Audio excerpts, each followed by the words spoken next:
studies, law, media and culture studies, public policy, and social work. Several TIS initiatives have shaped public policy in India, such as India's labor welfare laws. Welcome to today's national seminar on illegal immigrant to Mumbai, analyzing socio-economic and political consequences. This seminar will explore the impact of illegal immigration on Mumbai, examining how it influences local resources, employment, security, and governance. As one of the India's most dynamic city, Mumbai faces unique challenges and pressure from migration pattern, both legal and illegal. In this seminar, we will engage with leading experts and policy analysts to unpack the full scope of these issues. We hope to foster meaningful dialogue and consider constructive solutions that balance security and social welfare, followed by an interim report on this issue.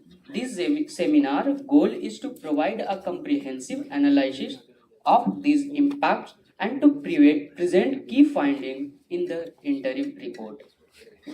We shall now start the program with lamp lighting, followed by Ganesh Vandana.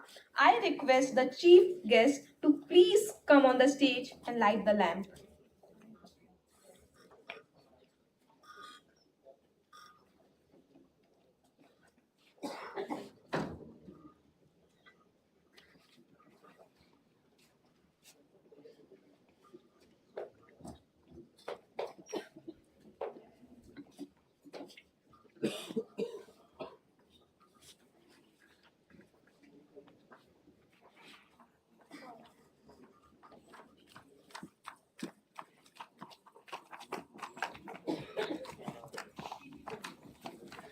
मुदाकरात्तमोदगं सदा विमुक्तिसाधकं कलाधरावतंसकं विलासिलोकरक्षकम् अनायकैकनायकं विनाशिते बदैत्यकं नताशुभाशुनाशकं नमामि तं विनायकं न तेत्तरातिभीकरं नवोदितर्कभस्वरं नमत्सुरारिनिर्जरं नतातिकापदुद्धरं सुरेश्वरं निधीश्वरं गजेश्वरं गणेश्वरं महेश्वरं त्वमाश्रये परात्परं निरन्तरं समस्तलोकशङ्करं निरस्तदैत्यकुञ्जरं दरेदरोतरं वरं वरेव वक्त्रमक्षरं कृपाकरं क्षमाकरं मुदाकरं यशस्करं मनस्करं नमस्कृतां नमस्करोमि भास्वरम् अकिञ्चनार्तिमार्जनं चिरन्तनोक्तिभार्जनं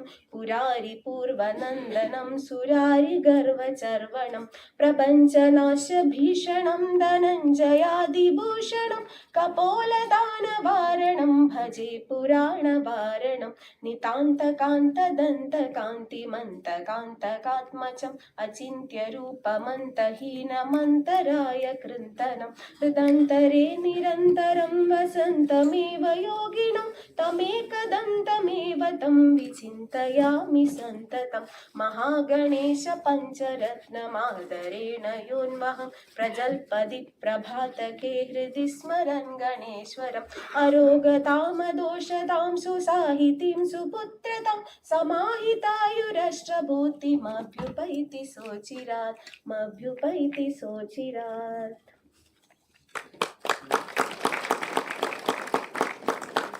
I request the dignitaries to take their seat.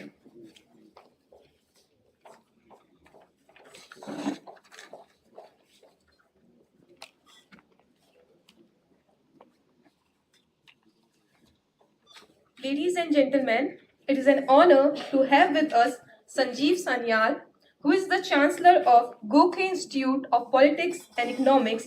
He is an Indian economist and a popular historian. As a member of the Economic Advisory Council to the Prime Minister of India, he has helped prepare 6th edition of the Economic Survey of India and has represented India at G7 and OECD meetings. He has authored several books on Indian history. We are delighted to welcome you, sir. I request Honorable Vice Chancellor of JNU, Professor Shanti Shri Dhulipudi Pandit to felicitate Honorable Sanjeev Sanyal.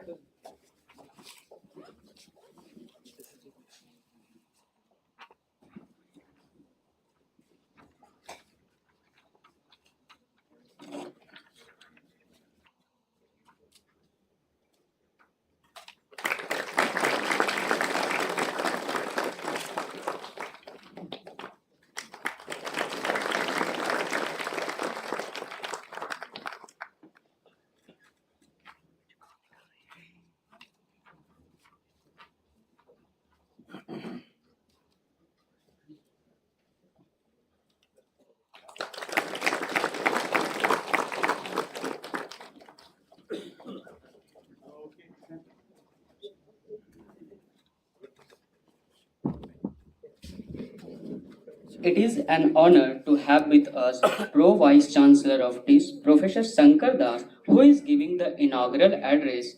He has 3 decades of diverse teaching, research, and practice experience in the core domain of health and social care.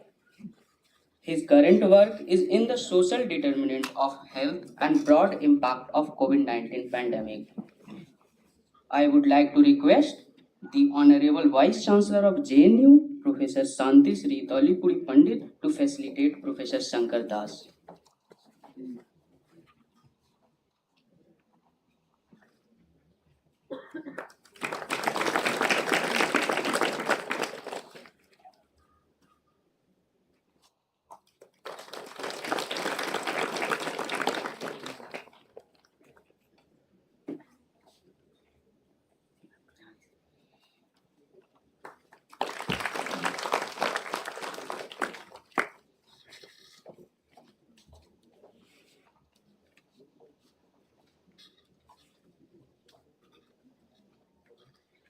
We welcome the Vice Chancellor of JNU, Professor Shanti Shri Dolipudi Pandit. She is the 30.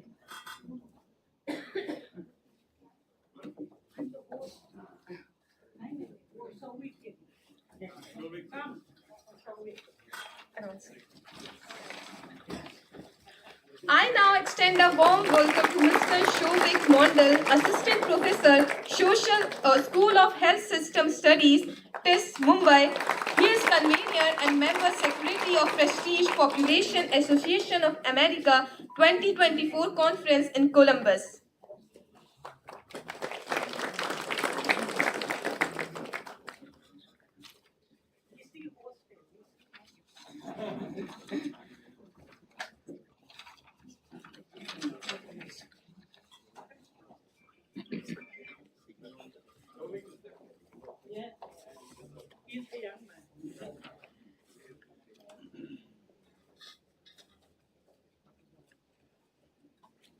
Now I welcome Pro Vice Chancellor of TIS, Professor Shankar Das, to deliver the inaugural address. Over to you, sir.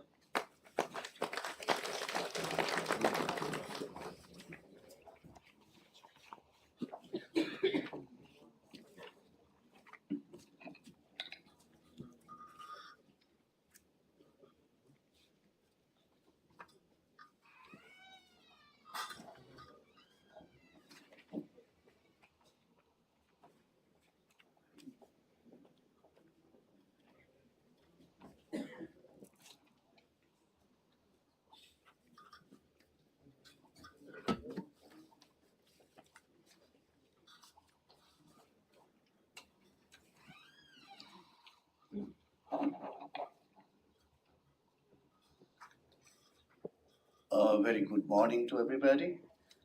Chief guest, Honorable Sri Vice Chancellor of Gokhale Institute, Sri Sanjeev Sanyalji, Vice Chancellor of JNU, Professor Shanti Sri Panditji, distinguished faculty member, students, and my friends. First of all, it is a great honor and privilege to stand in front of you. It has been my dream sometime that I will come someday to talk to people in JNU. And it's a long journey. The JNU has been always a intellectual hub, academic excellence, and its milieu, its a student, thriving faculty member, multidisciplinary and interdisciplinary nature of expertise has made JNU as one of the premier institutions in the country. So I'm very happy today to be amongst you, and particularly I really like to thank Mr. Sovik Mandal, who has really done a huge amount of fieldwork and brought this research to all of you.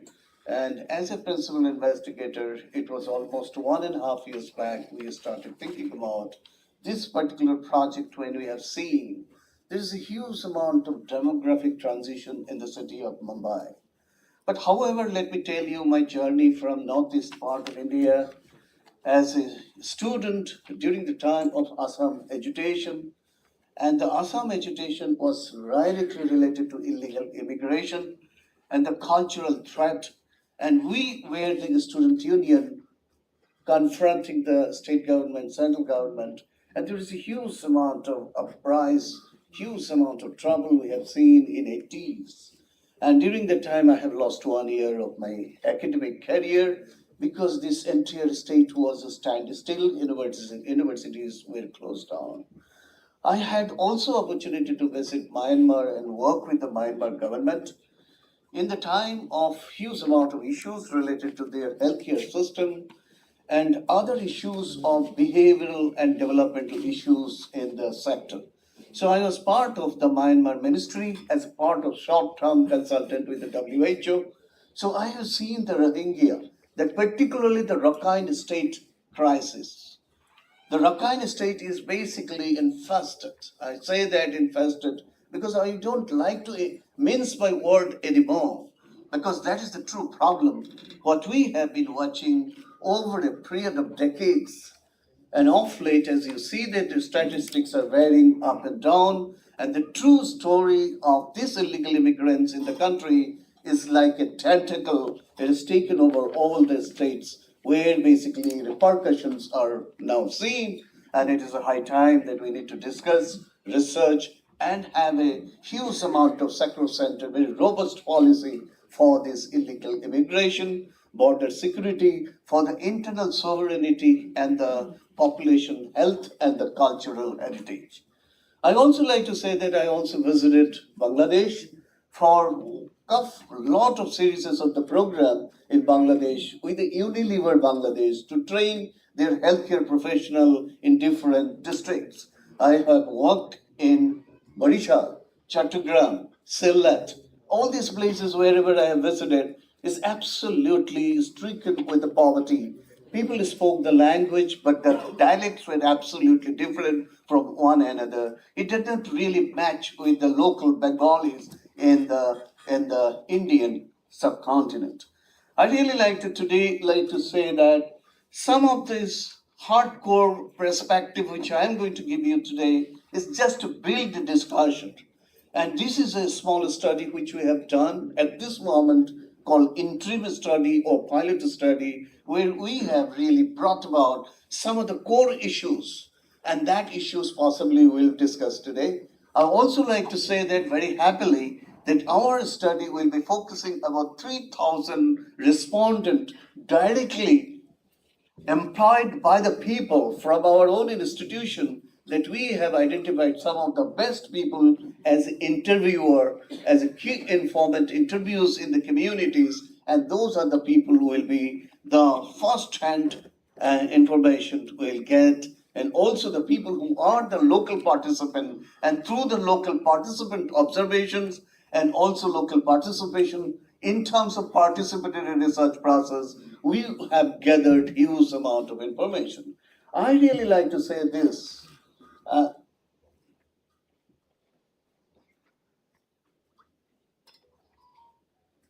All right.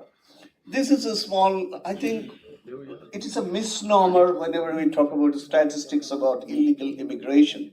Since the time of independence, since the time of partition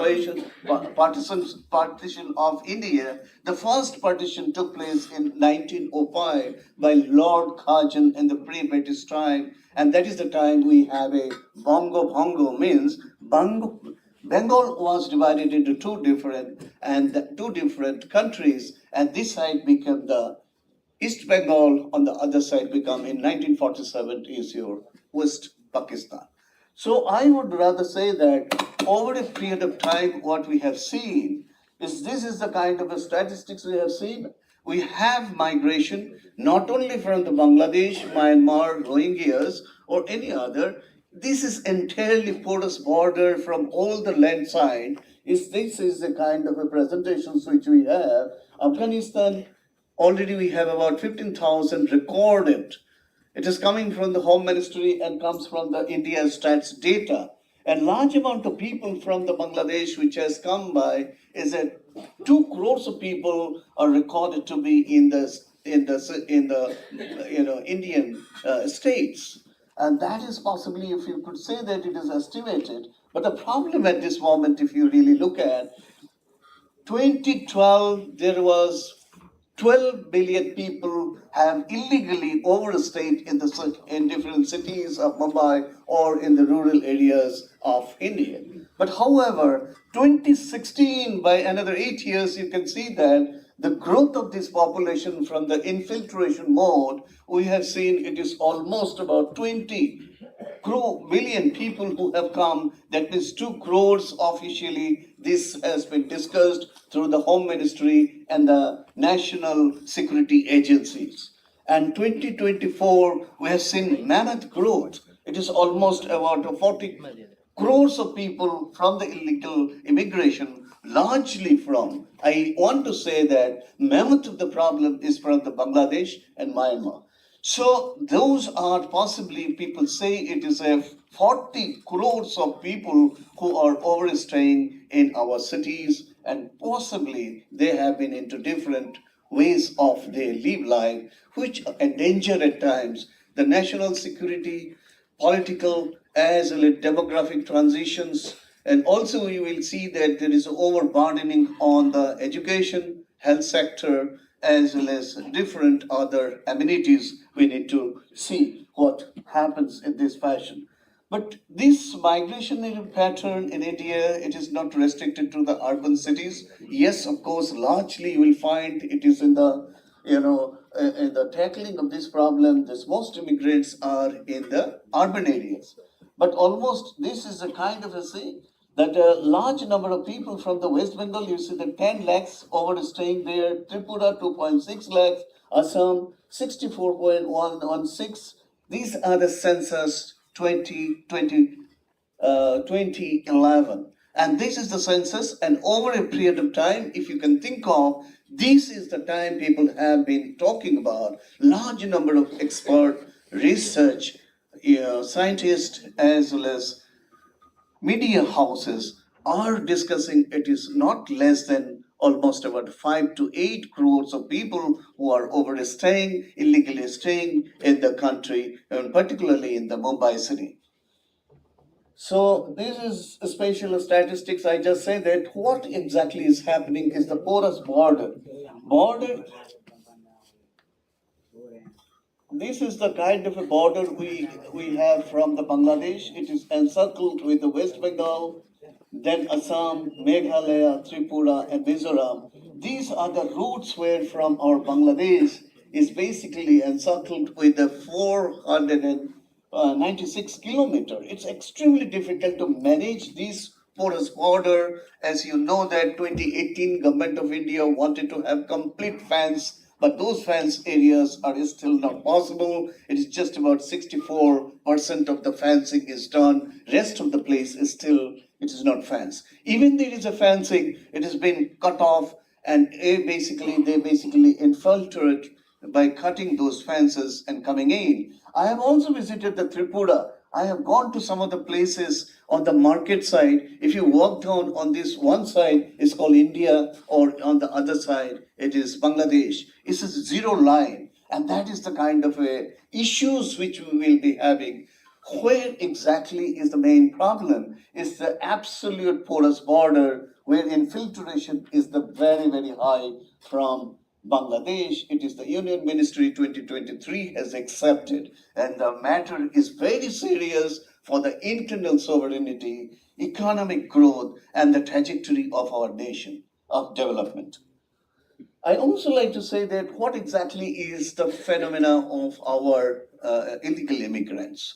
It is not just a simple immigration happening. People want to come a greener pasture and live in a city for betterment of this economy. It is not that simple. The simplicity is not so simple. It's from the China in the border. If you see that it is open porous border, what is happening? Largely migration used by the Pakistan for the terrorist infiltration from this end. From other end, Indo-Pakistan, as you know, just day before yesterday, 27 Jawans has been killed, massacred, and number of civilian has been wounded. It is a huge amount of defense concern and the internal issues related to our security and the kind of a wealth and the treasure and the our own revenues are spent on the finance related to our defense budgets.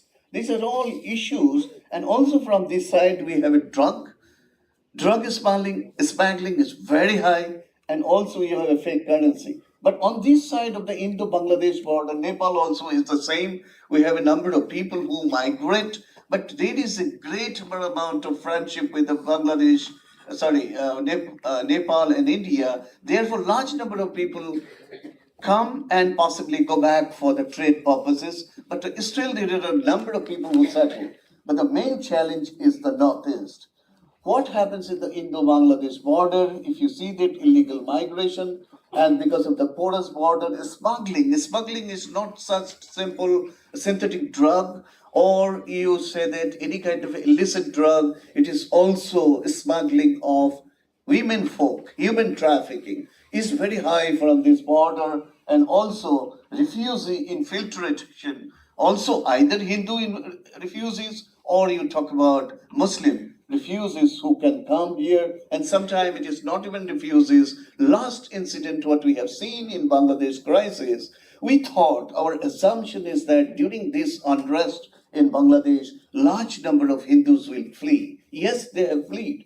But the more than that, proportionately, it was the Bangladeshi Muslim has really wanted to infiltrate. There are a number of such cases in the border areas, and they have been pushed away by our border security force and local police. There's a number of records. It is already in publication. Also, you have in the Myanmar, that is another border, and that is the Rohingya crisis, as you know, that we'll discuss it a little later. All right, this is the way it goes. I don't know, it doesn't work. It is a very, very vital, video which has come from this border. They keep a, kind of a tray type of a thing, a stretcher kind of a thing. From this side, all the people, all our agents who basically take about 5,000 rupees in Indian currency this side, on the other side about 3,000 taka. Taka means rupees. And there basically, this is the way the illegal immigration happening. It is not one such invasion. There are multiple over this entire 4,079-kilometer porous border. These are the ways it happens.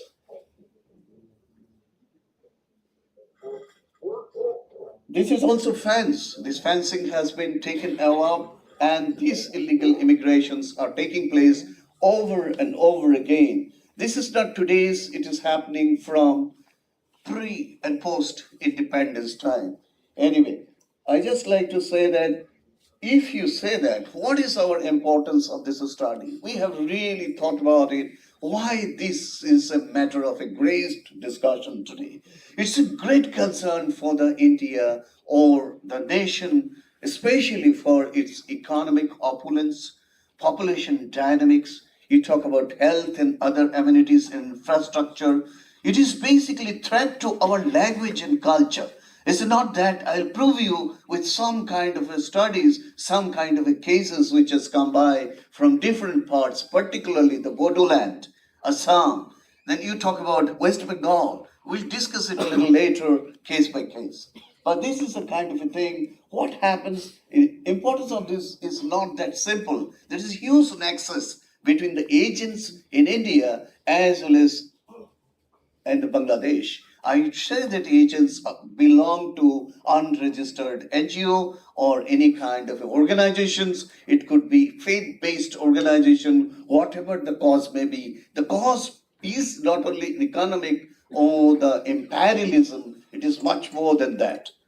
All right, it is a radicalization risk is very high. People who come here, there is a chances of radical thinkings are very high among these people, and this has come in our studies also. This will be presented by Mr. Shovik.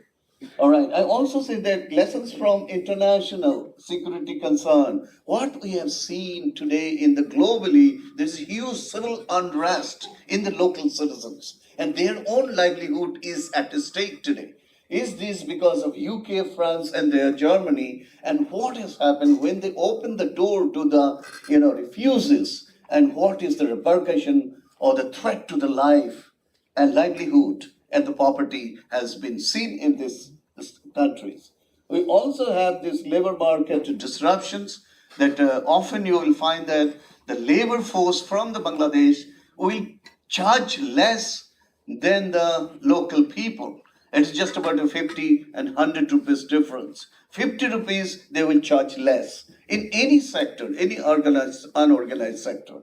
So also there is a rising crime and internal security concerns. There is a number of people who have come by here. Yeah. So I would not say that how many people we have here, but we have a serious problem of 5 to 10 crores. People say that, experts say that these are the infiltration. I will not say that these are the people who have repeatedly they have been arrested. They found with the fraudulent documentation. Those are the people who have been given other card, passport. You have every citizen's authority document has been given to them by a specific agent and the agencies working in the country. I also like to say that in the Guwahati's recent report is that illegal immigrant after the crisis we have seen the influx was from the Muslim migrants, and if there is any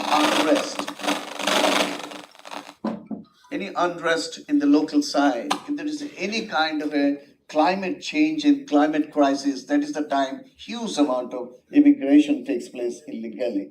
This is the first Bodo land concern. As you know, Bodo people have been completely taken out of their own land, and that is the reason the Bodo people with this kind of a separate state they have been asking for. You have a student Bodo union as well as people's front is demanding a land. But anyway, because what has happened is this is the way that Bodo land has been captured. Here it is written is that due to torture and fight in the fight of the Bangladeshi immigrants, 31 local Bodo families has to leave their land and homeland. And this is coming from one of the, and this is not today's, 2012 onwards, this movement is on.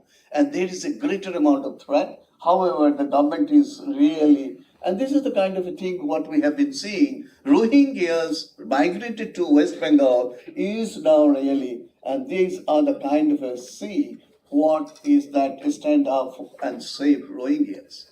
And these are the kind of a new R movement by those legal and those illegal immigrants.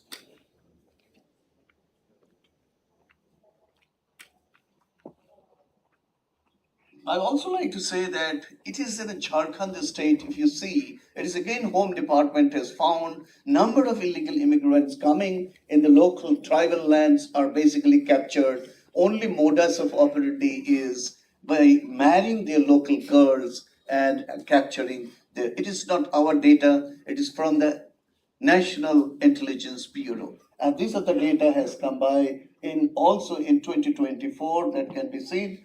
And so Assam Accord, if you see Assam is another issue. There is also there is a two type of migration, as you say, CEA as well as National Registry of Refugees. If you see both the very important instrument we have to really think about it, seriously think very scientifically, without taking any side, without any kind of a subjectivity. It is a time to really open our mind so that our progeny can be saved, our resources, our country's sovereignty can be saved. Legislative measures, as I say, that National NRC, then Citizenship Act, but it gives you the provision of, illegal immigrants have about 8 years of imprisonment. That really is not sufficing the crime rate. It is basically giving us terrible time. Anyway, see our contrasting values. If you go to the border areas of Bangladesh and India, what we say is that please visit again. Indian territory ends here, and Bangladesh is 0 kilometer. We welcome people. Atiti Deva Bhava. And this is also another in the Bangladesh border. One of the last, railway stations says, "Welcome to India," and then Swagatam. On the other hand, if you see in the Bangladesh border, Bangladesh is the last Simana, and Antarjatik, that is Atikram, is Nivesh. That means if there is a cross-border crossing, it is illegal according to them, it is prohibited. Same here also. This is a two type of a mindset what you think of. India, most welcoming, as well as other countries, you don't come here, you are not welcome. So these are the kind of a thing you could understand. I would say that moral of the story is a serpent and the porcupine. I think I don't have to say that. I have read it when I was a child, and that is the kind of a situation. If it was taught me in my childhood, today I feel it is not a story of moral story. It is going to be the truth, and that has been truth in 23 different countries. It happened. It is the reality. It is looming danger in the world today. So we need to wake up. Everybody needs to wake up. If you think of a safe and a prosperous country with the peace and harmony, and we need to secure our borders, and that is very important. With this, I close and thank everybody. The detailed presentation, I just given a little snippets of my perspective, and Souvik will present in a detailed data. Thank you so much, and everybody. It is not my personal view. I have collected these facts and figures along with my experience, along with our empirical study, and therefore I am just sharing my concern, and it is a huge concern according to me. Government of India has to wake up to the call of these illegal immigrants. These are the great threat to the national peace, harmony, and sovereignty. Thank you.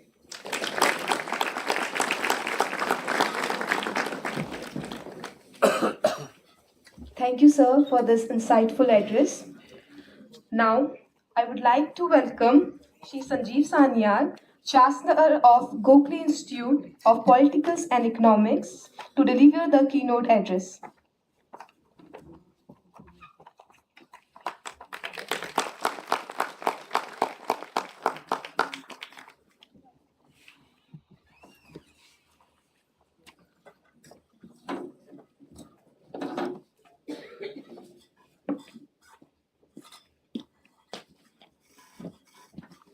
Vice Chancellor Pandit, Vice Chancellor Das, Professor Mandal, ladies and gentlemen.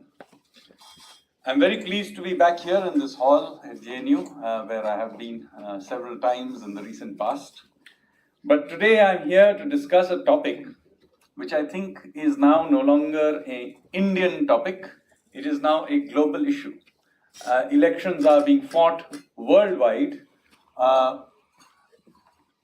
on the topic of illegal immigration. Whether we like it or not, it is a topic that is debated, is a issue that drives electoral politics both ways, and is an issue that I think ultimately needs to be honestly discussed. One of the real problems has been that due to certain misplaced political correctness, this issue has not been discussed seriously, particularly in academia, where it was considered a topic that was to be sort of brushed under the carpet. But I think the time has come to have an honest discussion on this matter. It's an issue that has huge implications for the politics, economics, security, and as Professor Das earlier just showed, on a multifacet of civic life in in countries which are recipients of these illegals. And I would like to point out here, I have no problem with migrants and migration as such. Many of us are actually migrants in our own ways. I am from Bengal. I live in Delhi. Professor Das and Professor Mandal are all, live in Mumbai. They are from Bengal and Jharkhand, respectively. And Professor Pandit, I forget which state are you from? Tamil Nadu. Okay. And her husband is from Maharashtra. So they are also migrants. So we are all migrants. Everybody in this room nearly I doubt many people who lived in from southern Delhi originally. So it's not about the fact that we are all migrants. The question is it legal or not? And I think this does matter because changing demographics, particularly by those who do not have a stake in the system, particularly by those who want to change the character of the places to which they migrate to, is something we need to have an honest discussion about. It is not some theoretical problem that I'm talking about. Within the last 100 years, major events have happened just here in the subcontinent that should warn you about the implications of changing demographics. I'm myself the son of a refugee from East Pakistan. Within the last 100 years, cities like Lahore and Karachi, which had a Hindu-Sikh majorities, are now being entirely emptied out of their original populations. As we speak, major events are happening in Bangladesh, where their Hindu, Buddhist, and Christian minorities are facing daily persecution. So if these issues are not discussed honestly, these things will become reality sooner than you think. Now, the presentation that will be made is about Mumbai, but the methodologies developed need to be taken up as a matter of academic study across the country. We do need to think about what this means for indigenous populations, or even for populations that are legal migrants to those areas. Because very often what happens, as happened in the case of many places in the Northeast, legal migrants from certain parts of the country moving to those areas very often face discrimination because somehow they are lumped together with the illegal. So I think we need to, again, look at what this means. This is, of course, as I said, an issue that is not just true of India. It has been a major part of the debate in the US elections that has just concluded. It is almost certainly going to be a major issue in every single European election from here on. And anybody looking into it should not be seen in some way as sort of engaging in an area of research that is somehow morally or intellectually considered to be not quite kosher. It is an issue that has real implications and should be therefore an area of honest investigation without having to be burdened with ideology. So therefore, let me first of all congratulate our young professor, Professor Mandal. He has taken it upon himself to investigate this issue, which, as I said, a new generation of researchers need to look at. He has done some very original work, so it's not just of extrapolating past census data, but actually gone there, looked into the pathways of how this whole process works, what are the attitudes, who these people are, and how they are changing the dynamics of our financial capital. It is something that all of us should be concerned about, should be a part of our national debate. And this national debate needs to be based on hard data and on serious scholarly investigation. Otherwise, in the end, these things will end up being discussed anyway. But they will become discussed in a vacuum of information, in a vacuum of serious debate. So these are some things I wanted to place before the August gathering here. And with that, let me say that let's move on and have the presentation from Dr. Mandal. So over to you.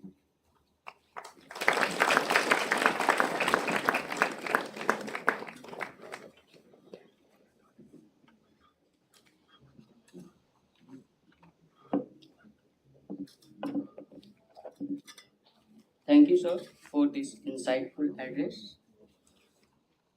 Now I would like, now I invite Mr. S- now I invite Honorable Assistant Professor Mr. Saubik Das to present interim report presentation. Sorry, Honorable Assistant Professor Mr. Saubik Mandal to present interim report presentation. This study report employed some scientific methodology to capture the real level reality by collecting primary data from the areas where illegal immigrants thrive and live. Over to you, sir. Yes. Am I audible? Yes. Okay. Myself, Sobik Mandal. I'm a just pass out student from JNU CSRD Center. And मैं तो बहुत डर रहा था कि जिनका certificate के ऊपर मैडम के साथ काम करते हैं संजीव सर इतना बड़ा एक देश का नाम है is renowned macroeconomics and our pro vice chancellor Professor Shankar Das who helped us in immense way to do this project and he's also now a vice chancellor at Gokhale Institute. So first start करने से पहले हम दो बात बताएंगे कि हम कोई नया स्टडी नहीं किया है. There are already around 27 people and researcher and academician who had tried to mitigate this research gap in India in illegal migration, focusing particularly on Mumbai. And और दो बात बोलेंगे जी मेरे साथ सीनियर प्रोजेक्ट ऑफिसर रोबिन सानी Bhaswati madam के under काम करता था in a migration project.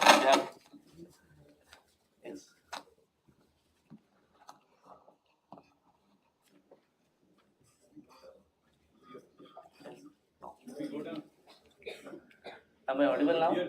Yes.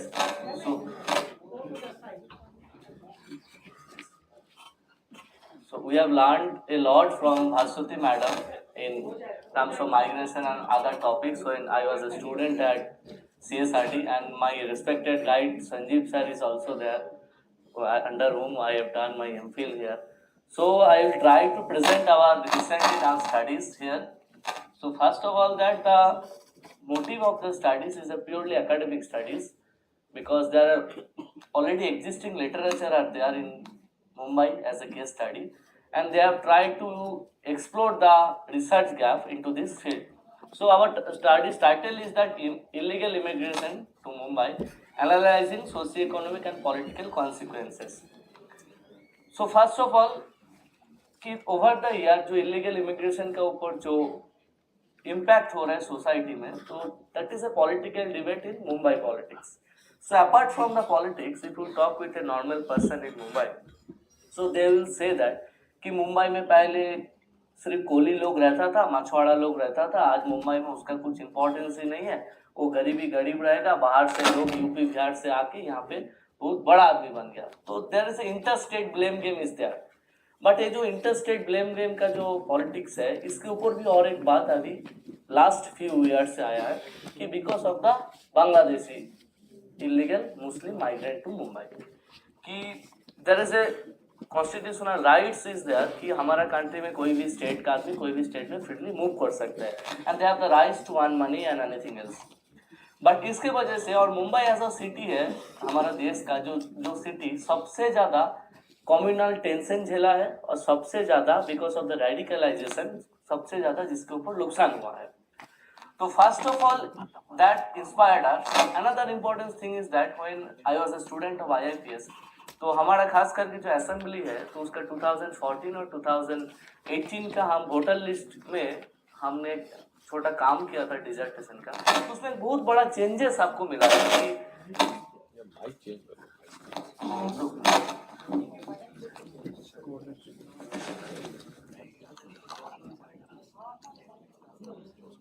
Yes, am I audible now? Okay. तो हमने जो देखा था कि बहुत बड़ा एक चेंज हो रहा है और जो घोस्ट पॉपुलेशन है they are being adding up. And another important thing is that कि हमने जो स्टडी किया है हमने मिक्स मेथड स्टडी फॉलो किया है, मतलब क्वांटिटेटिव एंड बहुत qualitative. And in quantitative studies में हमने सेंसस डाटा यूज किया है एज अ सेकेंडरी सोर्स और प्राइमरी सोर्स हमने फील्ड में जाके डाटा कलेक्ट किया है.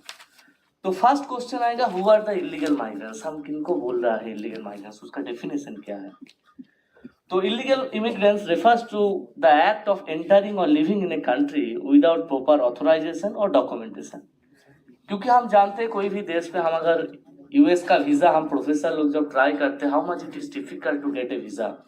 आपका बैंक अकाउंट, बैंक स्टेटमेंट से लेके सब कुछ चेक होता है, और हम जैसा असिस्टेंट प्रोफेसर के पास 3 लाख 4 लाख नहीं रहते तो दोस्तों से उधार लेके भी करना होता है. But it is very much easier for a Bangladesh और Myanmar people to come to our financial city in a very easier way. And another thing is that the Bangladeshi और रोहिंग्या में कुछ basic difference है, but they are almost similar.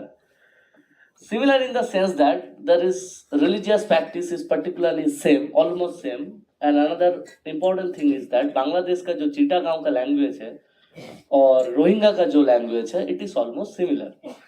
So what is the importance of this study कि हम last few years आप देखेंगे कि Europe का what is the situation of Europe, what is the situation of France. क्योंकि एक बच्चा छोटा सा वो समुद्र का साइड में जब डेथ हुआ था उसके बाद एक दुनिया भर में नैरेटिव्स खड़ा हुआ कि Europe are failing to shelter the being a developed country. Shelter देने में यूरोप फेल हो रहा है. तो यूरोप ने माइग्रेशन को एक्सेप्ट किया from different countries, and because of that migration, because demography is the destiny, at the end of the day the number of people from a particular sect और caste will determine your future by any way. So the demographic shift will done, and there is a labor market disruption, rising crime and security concern, radicalization risks, and the lessons from the many developed countries. So that is the inspiration to do our study. So we have done some systematic literature review, which is our base of our study. So we have not started randomly to do our study. So we have tried to explore what is the existing literature क्या बोलते हैं, हमारा पहले किसी ने काम किया है क्या नहीं किया है.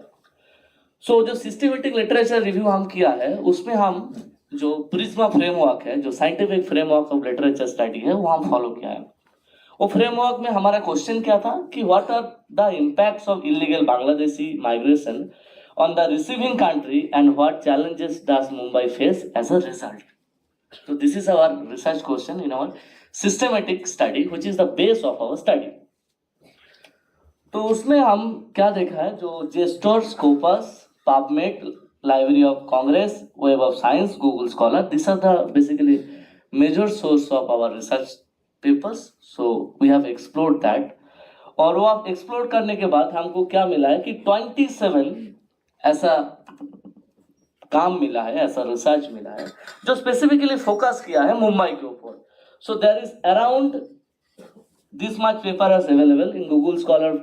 इन if you type on migration and all, तो 1470 papers are available, and we have screened it by some categorization. What लगा कि migration focusing particularly on Mumbai and all.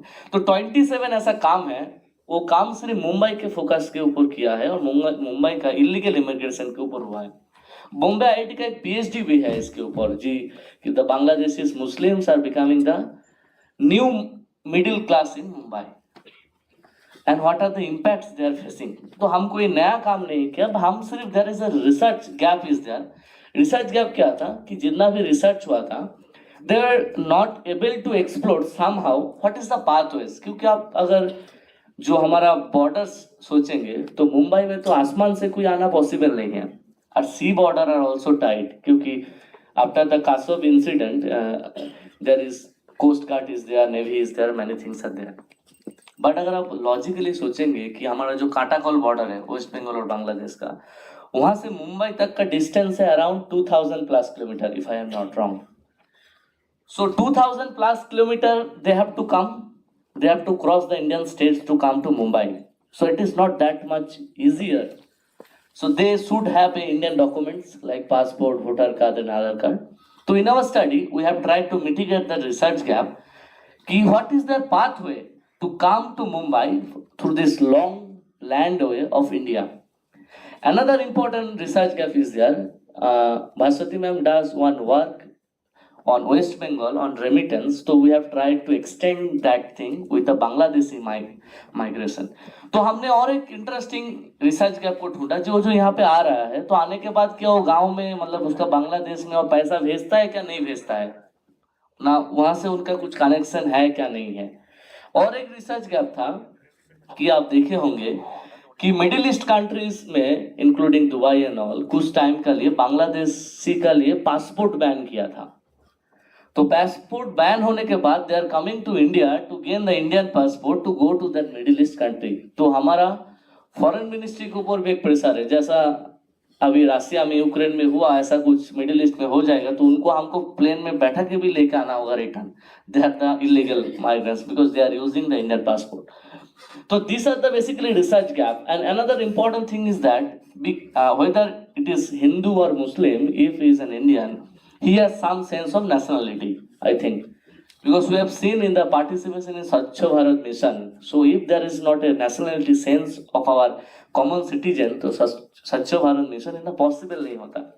So as an Indian, historically we have proven there was some sense of secularism and we have some sense of humanism, because we accepted many immigrants to our country. इसमें हम देखने का कोशिश किया कि internationally 2-3 narratives चलता है. वो 2-3 नैरेटिव्स में एक नैरेटिव है greater Bangladesh. I think many of you know that कि बांग्लादेश इतना छोटा है, हम थोड़ा बॉर्डर इंक्रीज करते हैं. तो they have also tried in some part of Brahmaputra river border in Assam and some part of West Bengal also and Tripura and all. And we have seen the increasing Bangladeshis and Rohingya pressure in the northeastern state. तो ये जो मुंबई में आ रहे हैं, मुंबई में सिर्फ job करने के लिए आ रहे हैं ना, जॉब के बाद भी और कुछ करना है चाहता है, that we have tried to explore. So these were the basically जो मोटा मोटा रिसर्च गैप था. तो these are the things.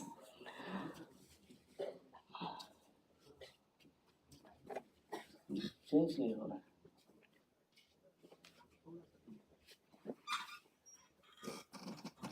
So conclusion जो हमारा है सिस्टमेटिक रिव्यू का, वो हमको क्या बताया, जो ऑलरेडी एग्जिस्टिंग रिसर्च है, हमारा न्यू रिसर्च नहीं, वो बताता है कि increase pressure on Mumbai public service and infrastructure due to migration influx.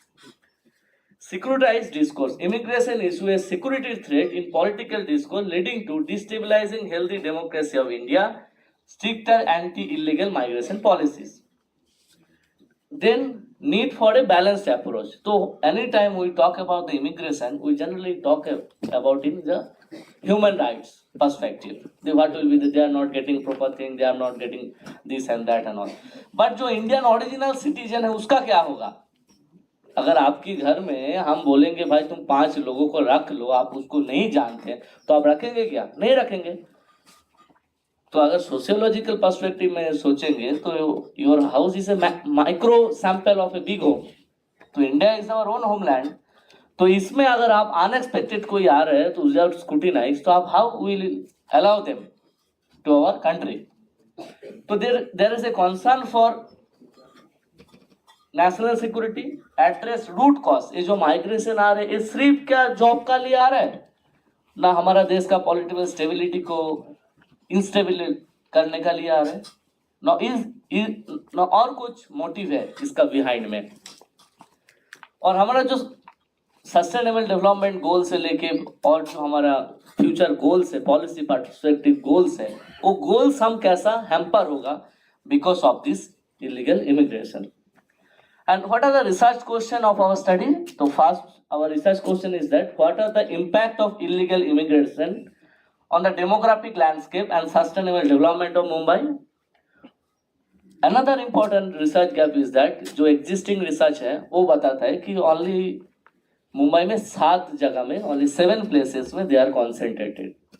But हमने जो find किया है, हमने identify किया है, there are 93 pockets in Mumbai where they are coming. So 93 pockets is not a small number.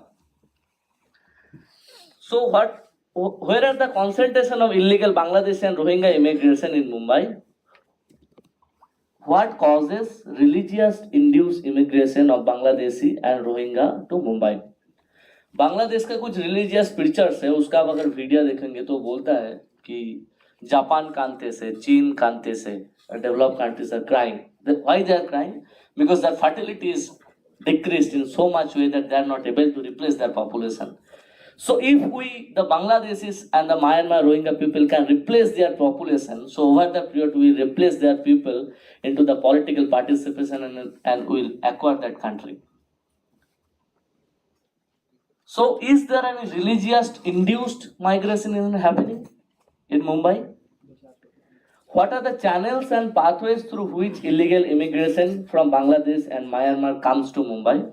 What are the economic and social challenges to local residents of Mumbai due to illegal immigrants? How political parties support the illegal Bangladeshi and Rohingya immigration?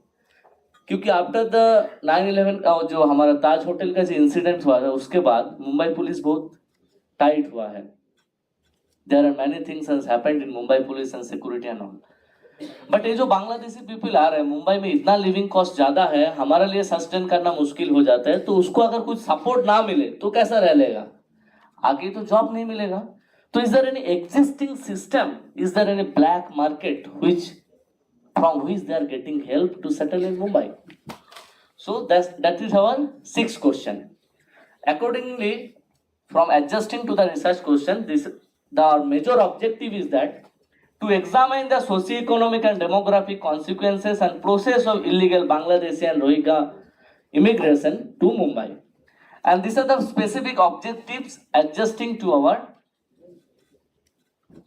research questions. So what are the model we have used here? What are the research design we have used? So there is sample design is there, data collection methods and analytical techniques. So in sample design, there are 7 zones in Mumbai. South Mumbai, Central Mumbai, there are 2 zones in Western Suburb, Eastern Suburb, Northern Suburb, and 6 clusters selected from each zone. So total will be 3000 sample हम लेंगे in our main report, जो हम 4-5 महीने और लगेगा publish करने के लिए. और स्टैटिस्टिकल थंब रूल फॉलो करके हम सिर्फ 300 सैंपल लिया है सिर्फ क्वालिटेटिव पर्पस के लिए और some glimpse of the major data के लिए. So this are the identification of a respondent who have done slow on sampling, in-depth interview and some pre-existing literature से उसका concentration हम लिया है. I am not going to details on that because of time crunch. Data collection में we have done the quantitative data collection and both quantitative data collection and how to identify a Rohingya immigration. That is a big research question. तुम identify कैसे करोगे? Because many of the academics have raised question on that. तो हमने जो field investigator रखा था, all are Bengali speaking and basically from the border state with the Bangladesh, so they are very much aware about the dialect of that. And जैसा dialect में बहुत difference है, there are 6 types of Bengali dialects and they are speak particular one dialect.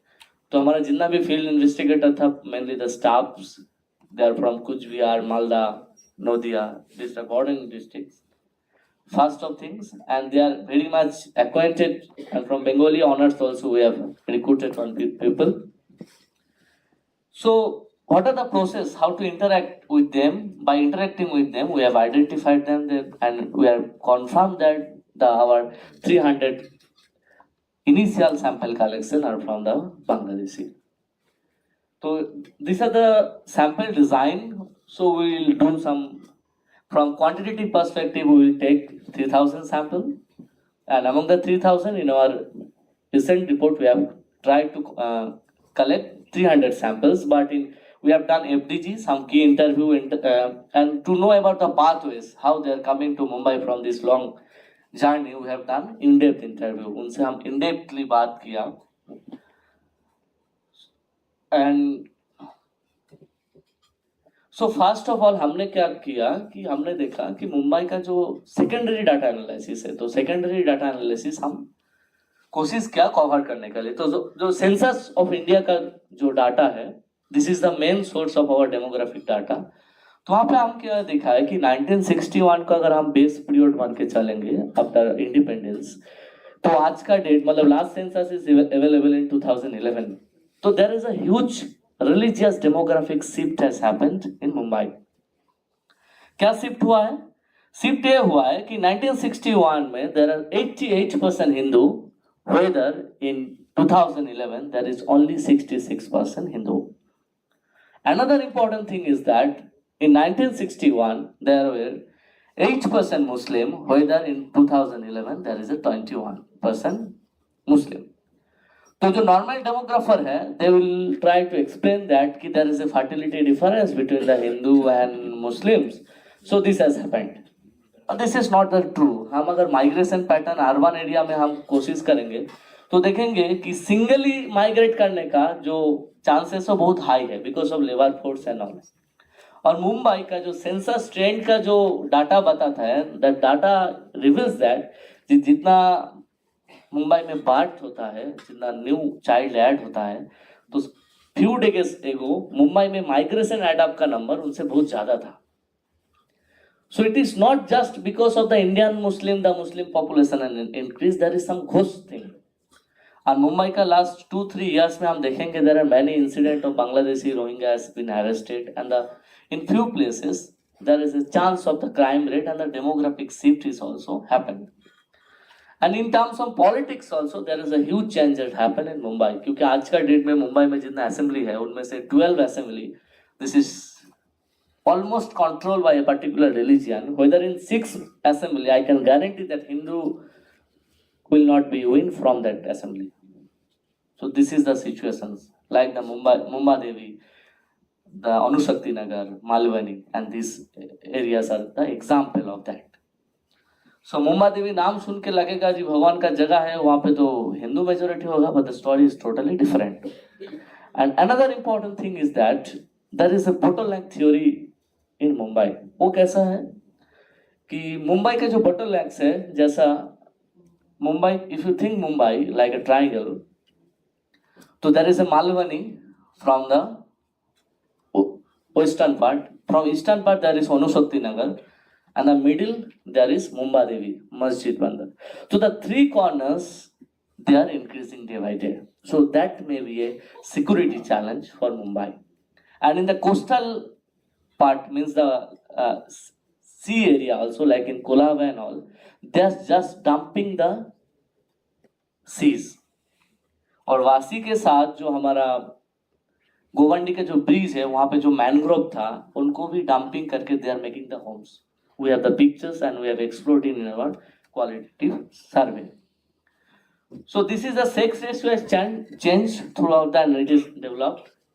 And this is a religion-wise distribution of population of Mumbai. So there is a drastic change that happened. And if you see the projected growth rate, so you will see that what is happening. The blue line is for Hindu, the red line is for the Muslims. So it is the gap is narrowing over the period.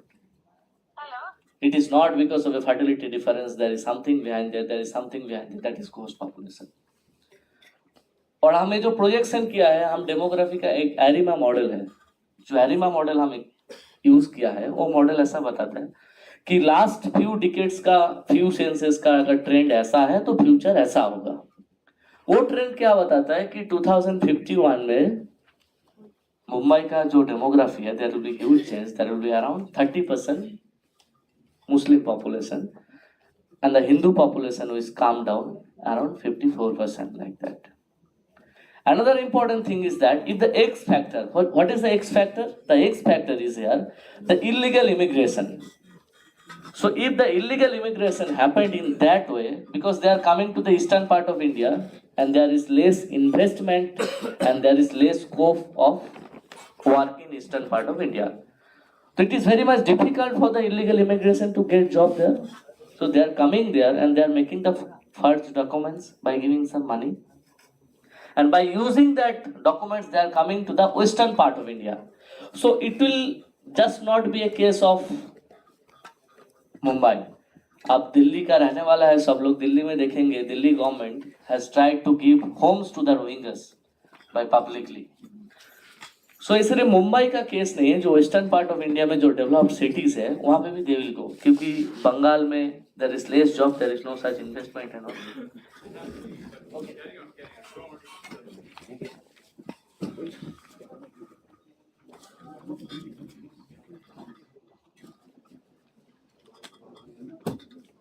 So this is the situation. So percentage of migrants in Greater Mumbai. So over the period कैसा change हुआ है? There is a trend we have tried to solve.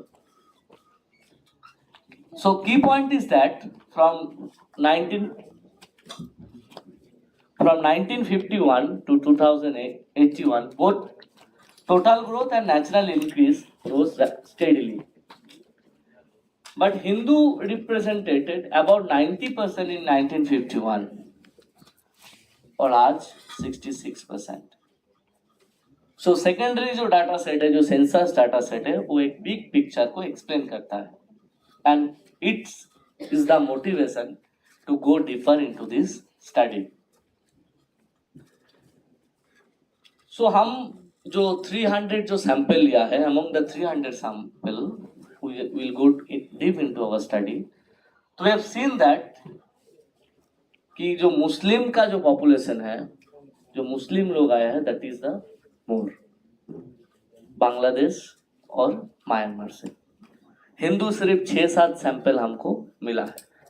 And their situation are very much poor. They are religiously persecuted there, and because of that, they have come to Mumbai. और उसका educational status क्या है कि एक देश में जो migration आता है, क्योंकि लास्ट आप प्रेसिडेंशियल स्पीच ऑफ अमेरिका सुनेंगे तो बोलेगा कि we are thankful to India क्योंकि India has given us such a talented immigration. तो आपके पास अगर पढ़ा लिखा लोग आएगा, आपके पास अगर टैलेंटेड लोग आएगा, that will boost your economy.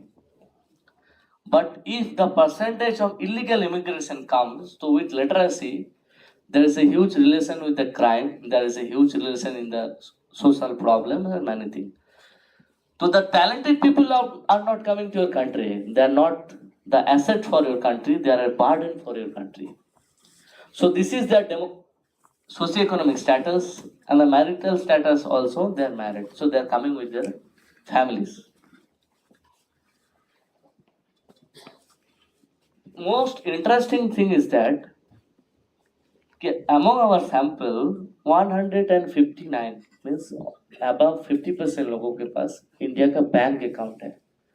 अगर बैंक अकाउंट आज के डेट में है तो उसके पास आधार कार्ड होगा, पैन कार्ड होगा, तभी बैंक अकाउंट होगा. And they are using your medical insurance also, they are using. So they are using your public policies, many programs in India. So out of the 300 respondents, 54.67% are men and 45.33 are women, indicating a male-dominated migrant population, which trend align with global migration pattern also, where men often migrate for economic opportunities influenced by cultural norms that limit women's mobility. The majority of respondents are Muslim, 97.56% are Muslim. A significant of immigrants are illiterate. तो around 36% आपका जो totally illiterate है, they are coming to your city.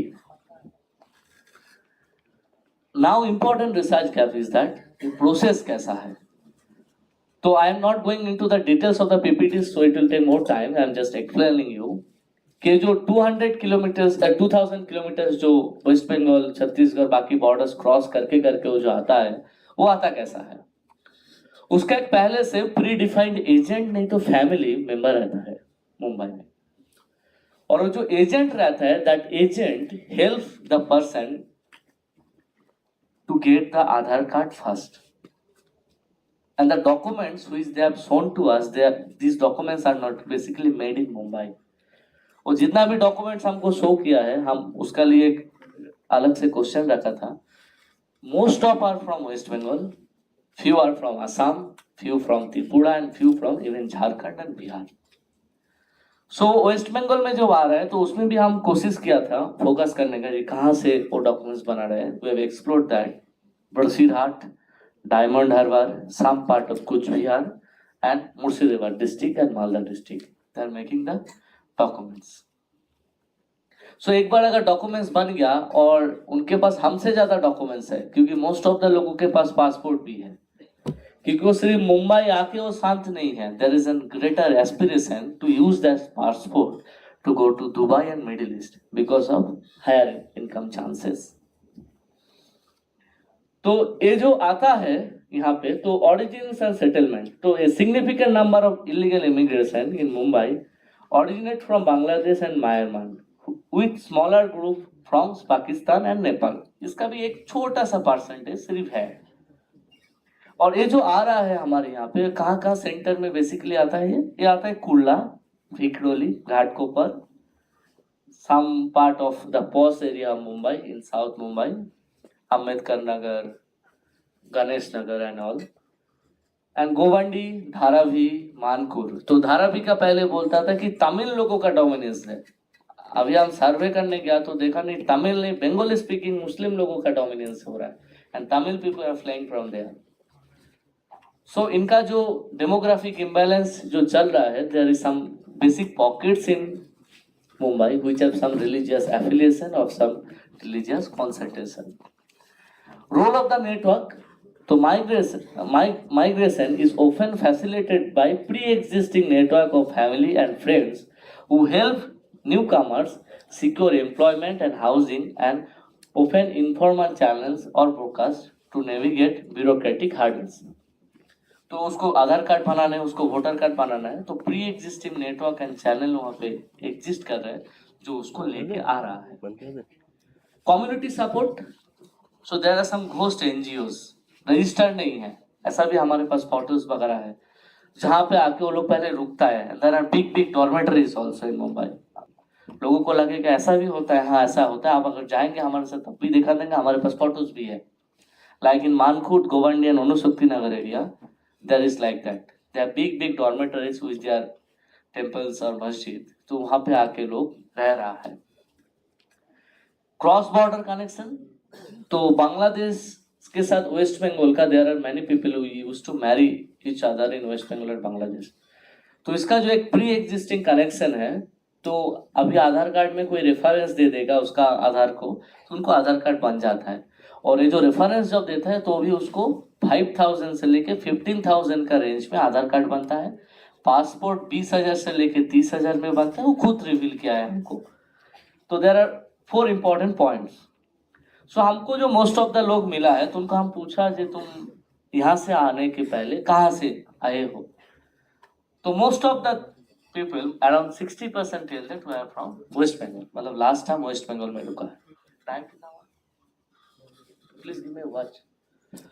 तो West Bengal and 10% are from Assam, Tripura around 6.7%, Bihar Jharkhand थोड़ा, direct Bangladesh से भी आया है, ऐसा भी लोग मिला है. कोई डायरेक्ट बांग्लादेश से यहाँ पे आया है कुर्ला का पार्ट्स मार्केट में, जब उसका वीजा लॉस हो गया, वीजा लॉस होने के बाद तो इंडिया का आधार कार्ड बना लिया है. तो ऐसा भी कुछ लोग हैं, इसका सैंपल बहुत कम है.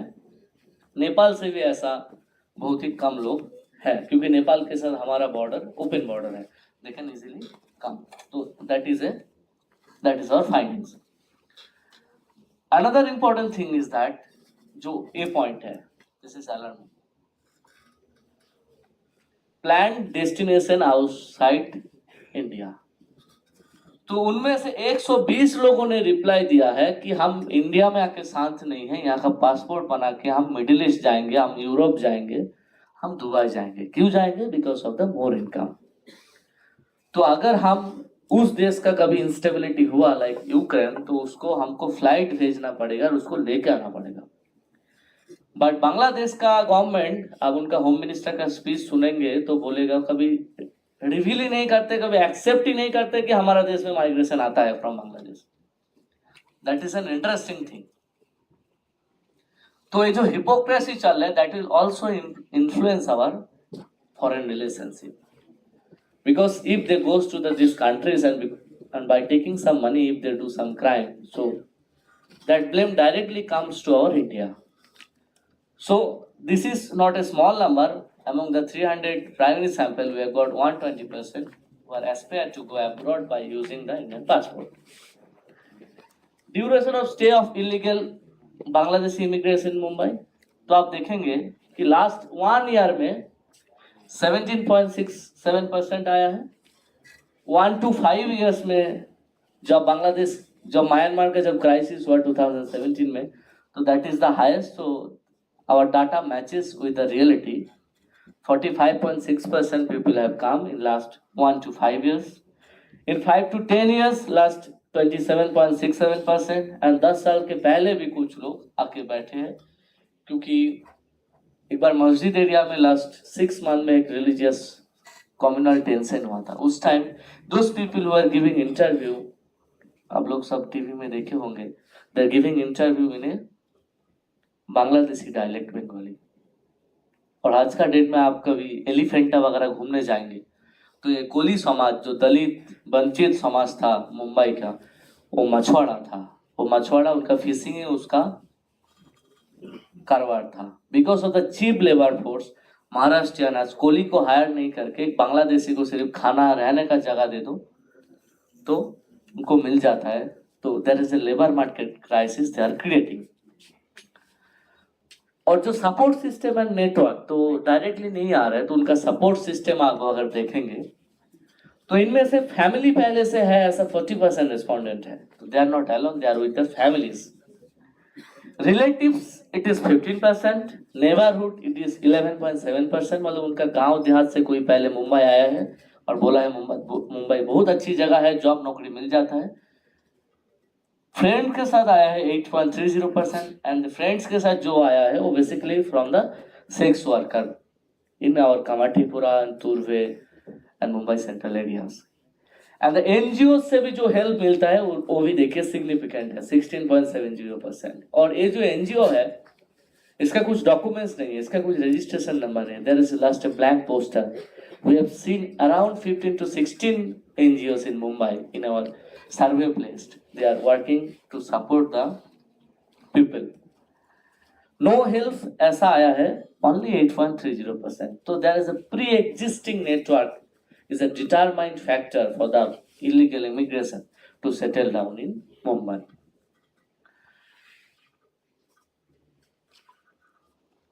A livelihood, मतलब ये क्या धंधा क्या कर रहा है यहाँ पे आके मुंबई में, बोलते हैं अरे तुमचा धंधा काय है, ऐसा बोलता है मुंबई में। तो ये जो बिजनेस जो कर रहा है यहाँ पे, तो आप देखेंगे कि स्मगलिंग, ड्रग ट्रैफिकिंग, उसके बाद trading, brokerage and the sex worker among the female is very much high.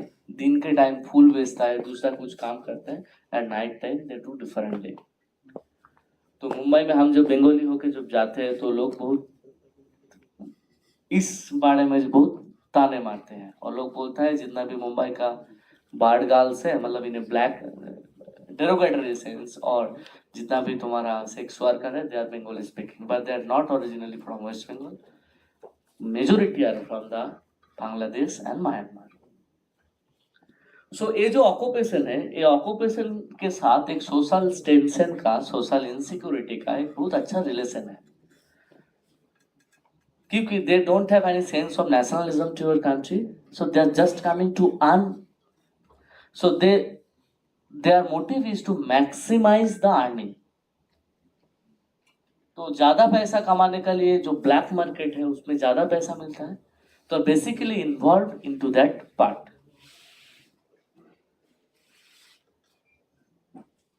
One important thing is that कि ये जो माइग्रेशन जो मुंबई में आके जो काम कर रहा है, तो हम सोचते थे कि ये सिर्फ यहाँ पे खाना पीना करके दिन गुजार रहा है, ऐसा नहीं है। हमारा स्टडी ऐसा बताता है कि most of the people, almost all people, जो रेमिटेंस भेजता है, मतलब वो काम करना है या घर में जो पैसा भेजता है, वो रेंज करता है 10,000 से 1 लाख के बीच में। तो एक असिस्टेंट प्रोफेसर आई थिंक इतना पैसा घर नहीं भेज पाएगा, 1 लाख रुपया तो भेजना मुश्किल है, सैलरी अपना उतना है। तो एक ह्यूज रेंज का, और ये जो पैसा जो भेजता है घर में, और वो डरता भी है वो लोग, मतलब they are very much shy to interact with the government and basically the banking. तो ये 100 में 1% दे के हवाला के थ्रू पैसा भेजता है। तो मुंबई में वो पैसा देता है, कोलकाता में हवाला के पास पैसा देता है, उसके बाद इंटरनेशनल हवाला के थ्रू उसका गांव तक पैसा सेफली पहुंच जाता है। इनका लिए उनको 100 में 1% देना पड़ता है। तो ये जो माइग्रेशन है, ये सिर्फ इकोनॉमिक लाइवलीहुड नहीं, आपका सोशल कॉन्सिक्वेंसेस क्या है। तो first point is that fast wave migration क्या करेगा, illegal entry, porous border, social network, cross border trade and vested political interest. तो फर्स्ट जब ये यहाँ पे आया तो ये क्रॉस बॉर्डर माइग्रेशन करके तो फर्स्ट स्टेज में आ गया। सेकंड क्या करेगा, integration into the host country, cheap labour and shadow economy. तो मैंने जो बोला जी, जो पहले मछुआरा का जो रेट था, जो कंस्ट्रक्शन का जो रेट था, it is instead of increasing it is reducing because of this availability of cheap labour force. तो आपका लेबर मार्केट को डिस्ट्रॉय करेगा, एक शैडो इकोनॉमी, क्योंकि 10,000 से लेके 1 लाख जो पैसा भेज रहा है, ये विदाउट टैक्स जा रहा है, विदाउट एनी डॉक्यूमेंट जा रहा है।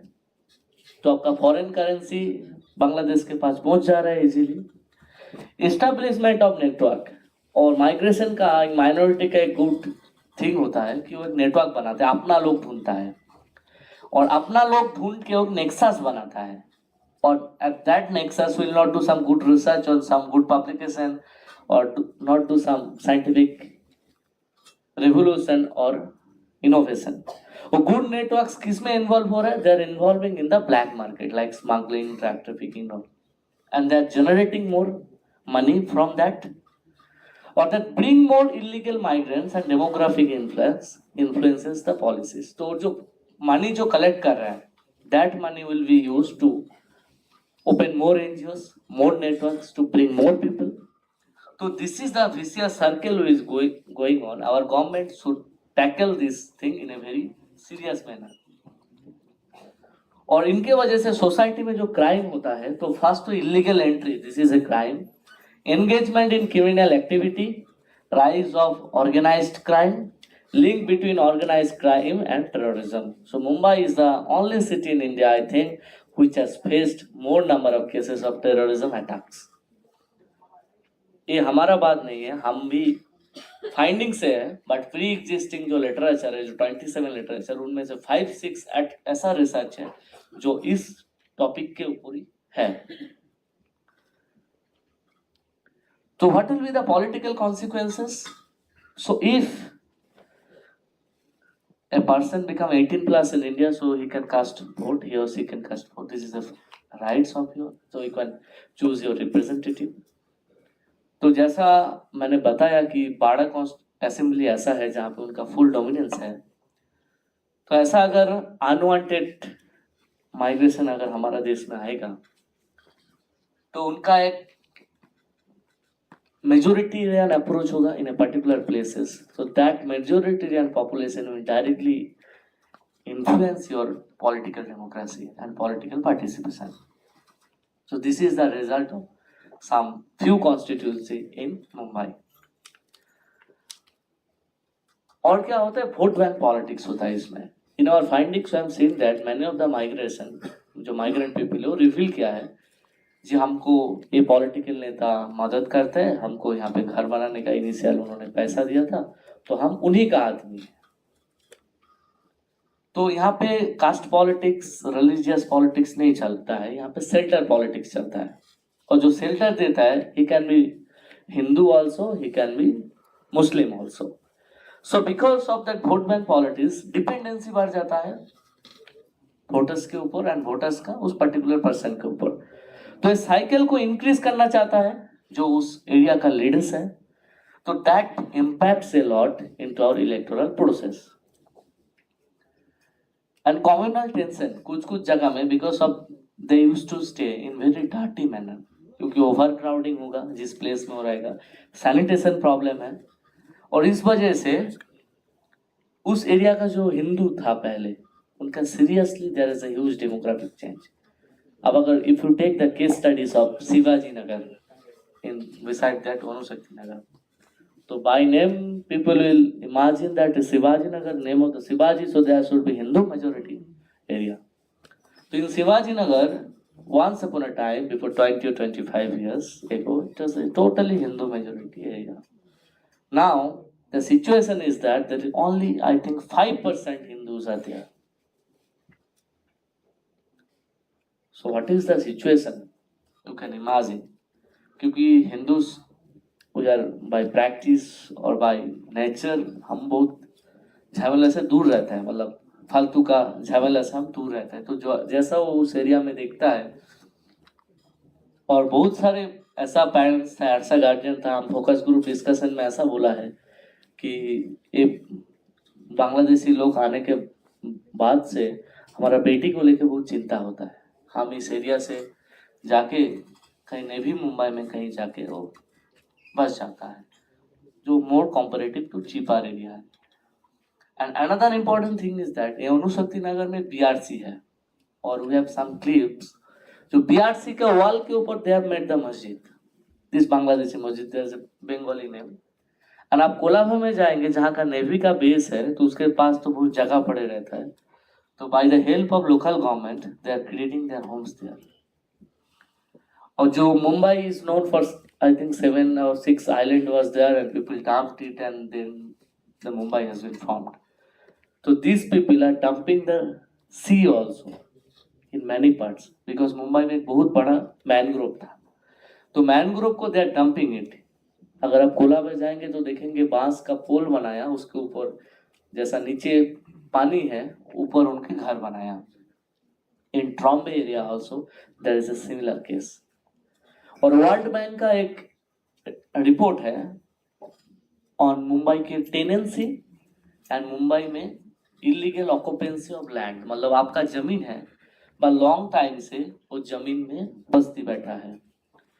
So if it is an Indian basti, I think there should not be that much concern. But if these people comes and by the help of governance and all, if they create homes there, so this is a great concern because they are coming to your home also in your country and they are making such nuisance in terms of land acquisition. तो और जो public resources है, it is a very important topic of public policy also, क्योंकि हम जानते हैं जब budget बनता है, जो कुछ पॉलिसीज होता है, तो एक population is one of the main dimension of the whole story of policy and programmes. तो आपने 1 लाख लोगों का लिए पॉलिसी बनाया, आपके पास जो डाटा अवेलेबल है, आप जब इम्प्लीमेंट करने जाएंगे तो उस टाइम देखेंगे कि 1 लाख नहीं 1,25,000 पॉपुलेशन टेकिंग. तो इस वजह से मुंबई का जो पब्लिक हेल्थ का जो सिचुएशन है, it is very much trend down. और हम हॉस्पिटल भी विजिट किया है, they are only Bengali speaking people are very much they are to get the public facilities and all. And in our interview also they have revealed that they are using the public facilities. So we have done some thematic analysis in our qualitative studies. So what are the economic opportunities they are killing? We have tried to explore from the qualitative data, and how the family support and network is working to help them out to get into Mumbai, and what are the housing condition. तो वो लोगों का जो मुंबई में जो बांग्लादेश में जो स्थिति था, उससे वो बोलता है कि भाला घर मतलब it is a good house यार, बट इट इज क्राउडेड, घिंजी. Access to essential service also they are very much provided by the essential services by the government, and community connection, so they feels a sense of ekota, means a unity. They used to meet in some particular day, in a month or in a week, in all religious festivals they have to gather together to make a greater network for job opportunity and for socialization also, limited support and tension. So despite this sense of community, they point out that there is a limited mutual support among immigration. Some members are helpful, but others are reluctant to assist, highlighting a complex social dynamics within the immigration community.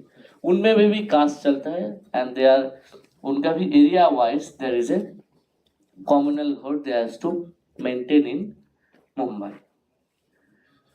Work as a means of survival. First वो लोग जो work करते हैं as a means of survival work करते हैं तो which will impact our the existing labor market of Mumbai. Financial pressure and competition and difficult journey. तो उसका जो जर्नी है उतना स्मूथ नहीं है वो बताता है. वो बोलते हैं हमको पैसा देना पड़ता है एजेंट को, हमको बॉर्डर रात के टाइम क्रॉस करना पड़ता है, हमको यहाँ रुकना पड़ा, हमको यहाँ से डॉक्यूमेंट्स बनाना पड़ा. तो they also emphasise on that. और जो रिलेटिव्स उसका जो प्री डिफाइंड रिलेटिव्स है उसका जो क्वालिटेटिव इंटरव्यू में हमको मिला है तो that plays a very important role to safeguard them into the financial capital of Mumbai. तो political support. The democratic system of Bharat is used as a weapon to influence the illegal Bangladeshi immigrants. The politician extended support to immigration, erasing the local voice and representation in politics. The native are suppressed to live in miserable condition. तो मुंबई का जो मैं last 10-20 years का जो scenario बताया तो मुंबई का total assembly में आज 12 assembly are controlled by a particular religion and more specifically the 6 constituencies they are where next to impossible for a Hindu to win from there. Desire to return home.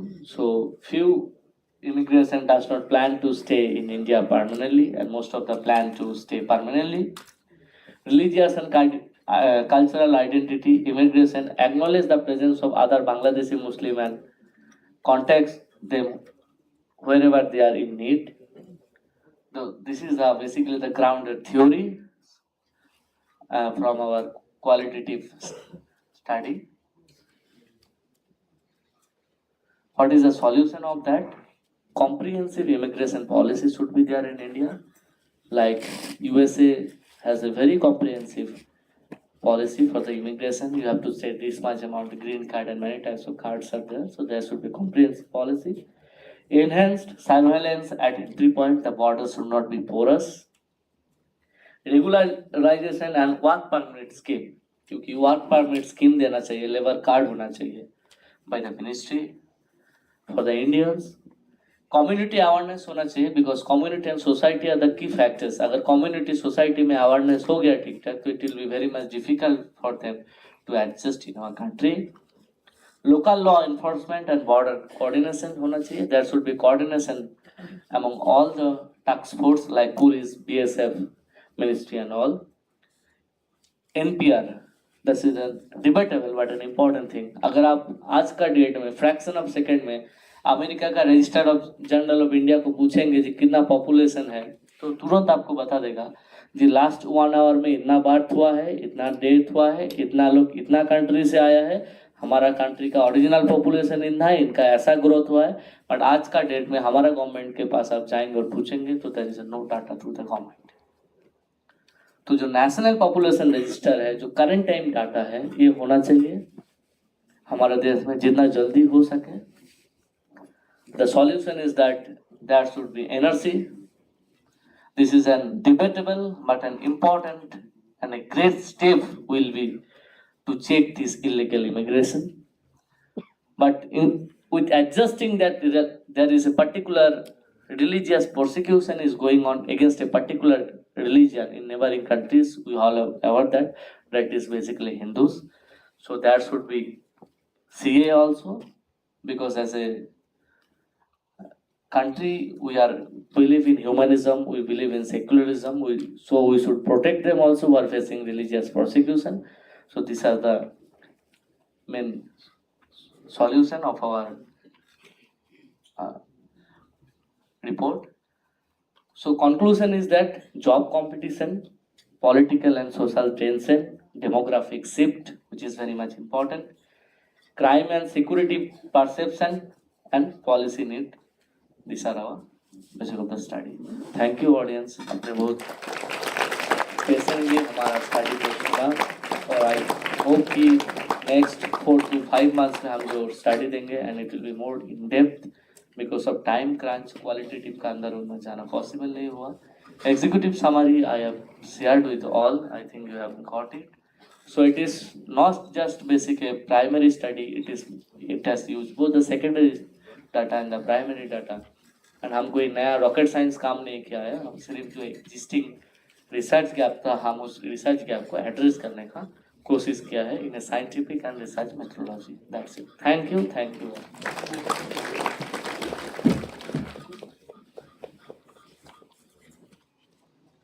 It is really great insight and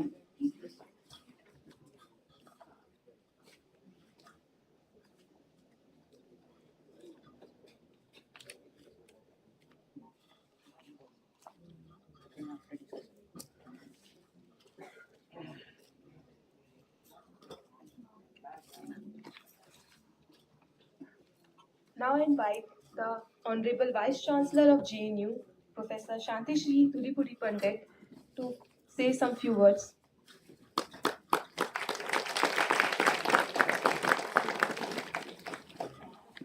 सबको मेरा నమస్కార్ ఎల్లరికూ వణకం అందరూ మహానుభావులకి నా శతకోటి వందనాలు నమస్కారాలు. Good morning to all of you. It is this multilingualism and diversity. You have all seen this report.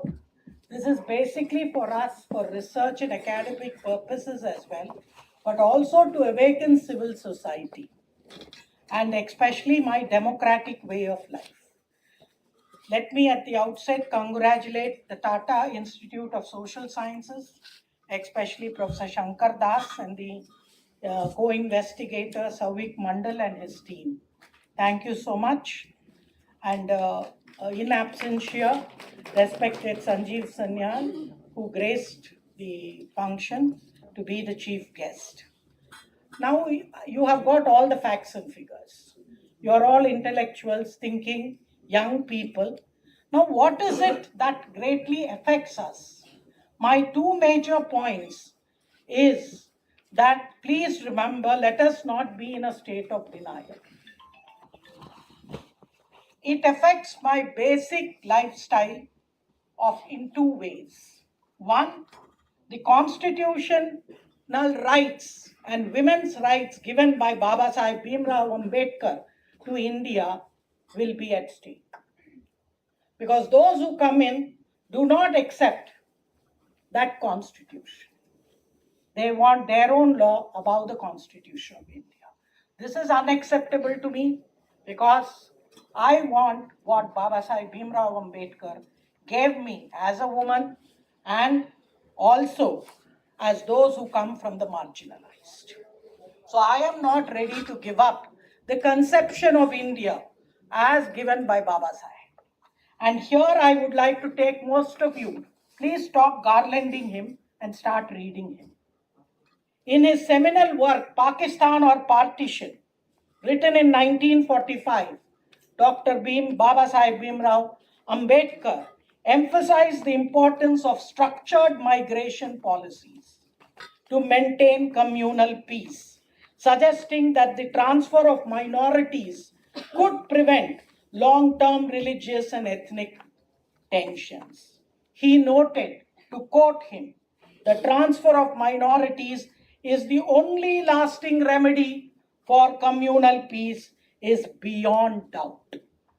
If that is so, there is no reason why the Hindus and Muslims should have on trading in safeguards which have proved so unsafe.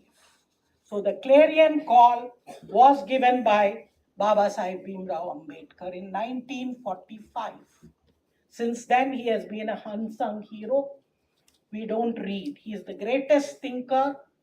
He spoke the truth. Truth is bitter. The second where I would like you to draw your attention is India is a dharmic civilization state. It is a feminist civilization.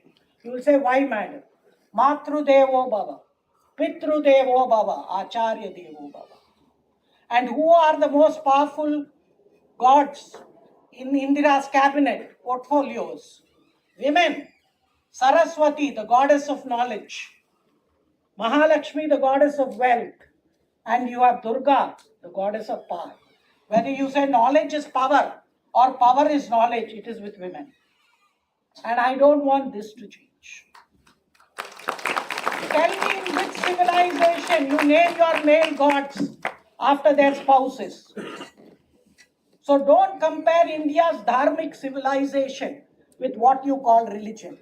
Why? Sita Pati, Umapati, Lakshmi Pati, Patni nahi hai. So be proud. This is a feminist civilization.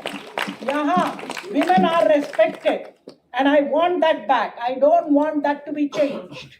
And the way I want to live is my personal preference, and this has been given by Baba Sahib Bhimrao Ambedkar in the Constitution, who gave women the first rights. He is also a feminist. So it is on these two issues, please see this study. My way of life, what I chose, or what our forefathers chose for us, everybody is welcome here. It is not a question of what is your faith. As long as your faith is personal and at home, nobody has a problem. It is only when you impose it on me and say what I should wear, how I should behave, what I should do, it affects you. And this is what is happening in India. Please remember, in West Bengal, the border has moved by 20 kilometers. No non-Muslim can buy a land there. Please go by and see. The same is the case. And who are the ones persecuted in Bangladesh? It's the Dalit Hindus, Buddhists, and Christians. Who is speaking up for them? Where is our so-called ecosystem talking? Please understand, human rights are for everybody. And we are a poor or developing country. Though we are going towards a 5 trillion economy, we cannot afford illegal immigration. Let them come in legally, no problem. We are not saying we don't want, but we already have enough people. Is it not enough important that our own people get the first right to India's resources, to India's development? Hence, please see this study, and you as young intellectuals, Tata Institute and JNU are the institutes that build narratives. So please build narratives, and I've given you the two frameworks, and hence I believe that this is extraordinarily important as a study, not only for we Indians, but for you young people who want to build an India that is diverse, democratic, and where you can dissent. And that is the most important thing, and those rights can be taken away. And that is where I have my major worry. And hence, I think as a civil society and intellectuals, we have to, in this politics of scarcity, be even more careful. And especially the taking over of our major cities, is there a particular type of conspiracy?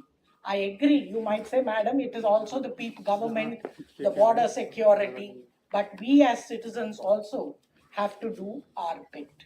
And I think narrative building is very important, and we are here as a beginning, and I hope all of you see this work from that perspective. I thank you all. Thank you once again. And now I think we'll have discussion, and maybe I will propose the vote of thanks after the discussion. Thank you. Jai Hind, Jai Bharat. Thank you, ma'am, for this enlightening remarks.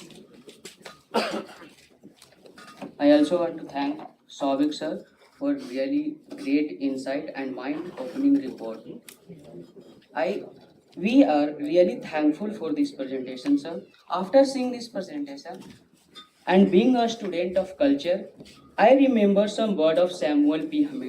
Huntington from the class of civilization. A person may be half French and half Arab, and simultaneously even a citizen of two countries. But it is difficult to be half Catholic and half Muslim. I can easily relate with the issue that is talked about. And the culture change it is bring as the immigration happening to Mumbai. Before moving to discussion and interaction session with the audience, I would like to say this study report has great scope in terms of policy making, a strategy for national integration and national safety and security. Proceeding to the discussion and interaction session, I would like to respectfully invite the esteemed members of the audience to pose any question they may have.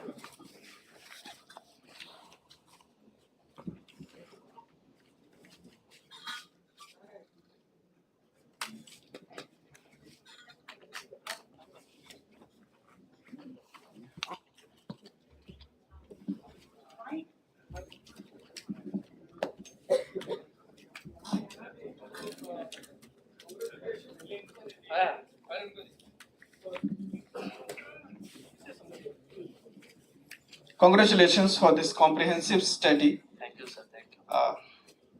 I'm from Mumbai. I'm born and brought up in Mumbai. I've lived in all those pockets that you have mentioned. I have one question, as well as if it is treated as suggestion. Mumbai city and MMR. I hope you understand. Yes, sir. Yeah. So, when we are talking about migration and migrants living within Mumbai city, it is from Sion to Kolaba. Yes. It is from Mahim to Churchgate. Yes. Yes. But you see, majority of the people who are migrating, they are settled in Mumbra, Mira Road. They are settled in what you say, Mankhurd, Yeah. and now going till Karjat. Yes. So, and during daytime they are coming to Mumbai to work. Yes. They are engaged in garbage collection and like petty work where you do not require a document or any competition. So, do you think this study is perfect in its observation with data of 300 samples? Because if I have read it correctly, 300. So, इसमें sir मुझे ये दिख रहा है मैंने भी एक study की थी फुटपाथ ड्वेलर्स की मुंबई सिटी में 2007 में मेरे पास वो रिपोर्ट है और ह्यूमन राइट वायलेशंस की कम्युनल राइट्स के टाइम पे वो भी रिपोर्ट मेरे पास है तो ये जो मेजॉरिटी है वो अब जा चुकी है सबर्बन्स में जिसको हम मुंबई सबर्ब्स कह रहे हैं वो कल्याण तक जा चुकी है जहां पड़घा का अभी incident honourable madam has also shared sometimes back एक वीडियो पड़घा भिवंडी में एक जगह है वहां एक आईएसआईएस स्टेट बनाने की कोशिश की गई उस गांव में मैं उस जगह पे गया हूं इन जगहों पर पुलिस सिर्फ नाम मात्र की रहती है और ये मैं ऑन रिकॉर्ड कह सकता हूं आप खुद जाके वेरीफाई करिए और दूसरा नेटवर्क आपको बता दो 40,000 रुपए रेट है मीरा रोड से ढाका पहुंचने का एक बार में और आते समय क्या लाने वो लिस्ट रहती कोई रसगुल्ला मंगाएगा कोई वहां का जरी वर्क मंगाएगा ये सब एंगेज है पूरा हमारा ब्यूरोक्रेटिक सिस्टम म्युनिसिपल सिस्टम से लेकर पुलिसिंग सिस्टम जो सबर्बन में हो रहा है तो मुंबई में तो जो है वो सेटल हो चुके हैं सर मेरा पॉइंट ये है मुंबई में जो है उनके पास डॉक्यूमेंट्स है मोस्टली ज्यादातर सेटल हो चुके हैं सिर्फ टेनेंट्स के तौर पर रह रहे हैं क्योंकि वहाँ किराया भी इतना महंगा है कि अब ज्यादा रह नहीं पाते मोस्टली ये सब सेटल्ड है जो जिसे हम officially Mumbai district administration jurisdiction के बाहर मान रहे हैं सो ये स्टडी कैसे रिफ्लेक्ट कर पाएगी उस रियल पिक्चर को ये मेरा कंसर्न है कि सबर्बन्स को कौन लिए बिना thank you Yes. So, yes. May I reply, sir? Thank you, sir, and I congratulate you for such a comprehensive research. I think you have talked about Mumbai. I think Mumbai is a case study, but it is across India. I come from Bihar and studied the demography of Bihar for the last 20 years. It has been hugely impacted. And my question is that, since you have studied a lot, every state has its own intelligence. उनके पास अपनी खुफिया तंत्र होते हैं जो इसके लिए काम करते हैं तो इतने दिनों से ये चेंज हो रहा है कहीं ना कहीं सरकार के संज्ञान में ये बात होगी कि इसको कैसे डील किया जाए और खास करके आज के समय में जब हम बात करते हैं टेक्नोलॉजी का आधार कार्ड होना चाहिए और जितने भी तरह के हमारे पास mechanism to thwart the immigration. और खास करके आपने देखा होगा कि it is not only case of Mumbai, Delhi में तो भरे पड़े हुए हैं टैक्सी ड्राइवर्स, हाउस मेड्स, और खास करके हमारे जेएनयू में भी हैं। तो इस तरह से भरे पड़े हुए हैं, तो इसका इसका एक मैकेनिज्म होना चाहिए। तो आपने जो सॉल्यूशन दिया है वो सॉल्यूशन बहुत ही मैक्रो लेवल का है, वो सॉल्यूशन मैक्रो लेवल तो माइक्रो लेवल में ये मुझे लग रहा है कि this study is very comprehensive study. Thank you. So, sir, yes, so the first question is that about the sample size. So, you know that this is a sample sized based study and it is a case study, it is not a census. So, in our main report, we will try to cover around 3000 sample. So, why 3000 sample is enough? कि हमारा देश में जो major sample study होगा, I think you are aware about the NSSO and NFHS, तो उनका जो framework को फॉलो करते हैं, तो मुंबई के लिए लगभग 2500 से लेकर 3000 के रेंज को सैंपल लेता है। And by statistical thumb rule हम जो इंटरिम रिपोर्ट देता है, तो it is just a glimpse of our whole picture. तो उसमें 10% to our total sample, that is 300 we have tried to cover, and we have taken 4-3 in-depth interview and some focus group discussion and key informative interview that justified our qualitative findings with some of the quantitative findings. And we have also done our some observation studies, and basically we have majorly tried to focus the pre-existing literature concentration, like the things. There are 7 concentrated areas which is defined by the pre-existing research, the whoever have done some research work in this field. And in our current findings, we will try to cover around 93 pockets in Mumbai where they are currently situating. So, you know, there we have also facing some fund crunches is there in our fundings and all. So, we will try to adjust these things and we will try to cover up in our main reports. Thank you for a question. Thank you very much. आपका concern, आपका जो Walker study है, it's also some way absolutely linked with the Bombay hawkers migration. It was a huge challenge at the moment. And अभी आप देखिए, अगर हम 300 का सैंपल की बात कर रहे हैं, just a snippet of the total population हम लोगों ने डिस्कस किया। जो हमारा साइज है उसका हिसाब से अगर पावर सैंपलिंग किया जाता है तो 3000 is very good probability sample, उसके हिसाब से हम जा रहे हैं। और हमारे यहाँ पे क्वालिटेटिव एंड क्वांटिटेटिव रिसर्च के मेथड हमने लिया है। स्टेटमेंट जो आता है, जो एग्जैक्टली फ्रॉम चट्टग्राम में जिस तरह से बात किया जाता है उसी तरह से हमें भी बात किया जाता है। हमारा भी investigator at times they find it very difficult to have a dialogue. It's a very different kind of thing. We also learned in the process some of the dialogues which are absolutely amazing, which is locally spoken. From Chattogram, people come here, they say that one thing, if there is any Bengali, they will know. I also told hey, Sovikji, Chattogram people say, Chatkaiya Pua, Matit Podle Lua.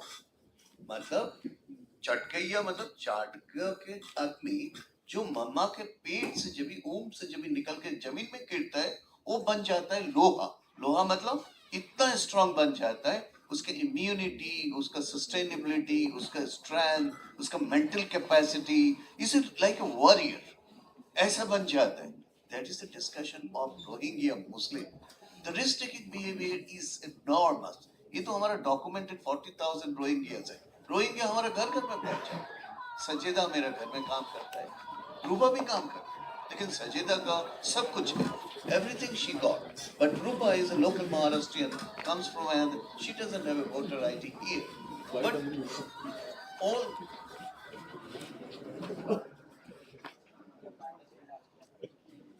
so ये जो बात आप बोल रहे हैं, अभी आप यहाँ में बैठे हैं, you are our, आपने absolutely right बोला है, there are different 40 roads how people are migrating, and it's expanded so much to Kalyan, even it has gone to Kachar, you know, Kasara तक इन लोगों को आप पाया जाएगा, लेकिन as they get used to it, that they're the strength and courage they also earn, not with the financial stability.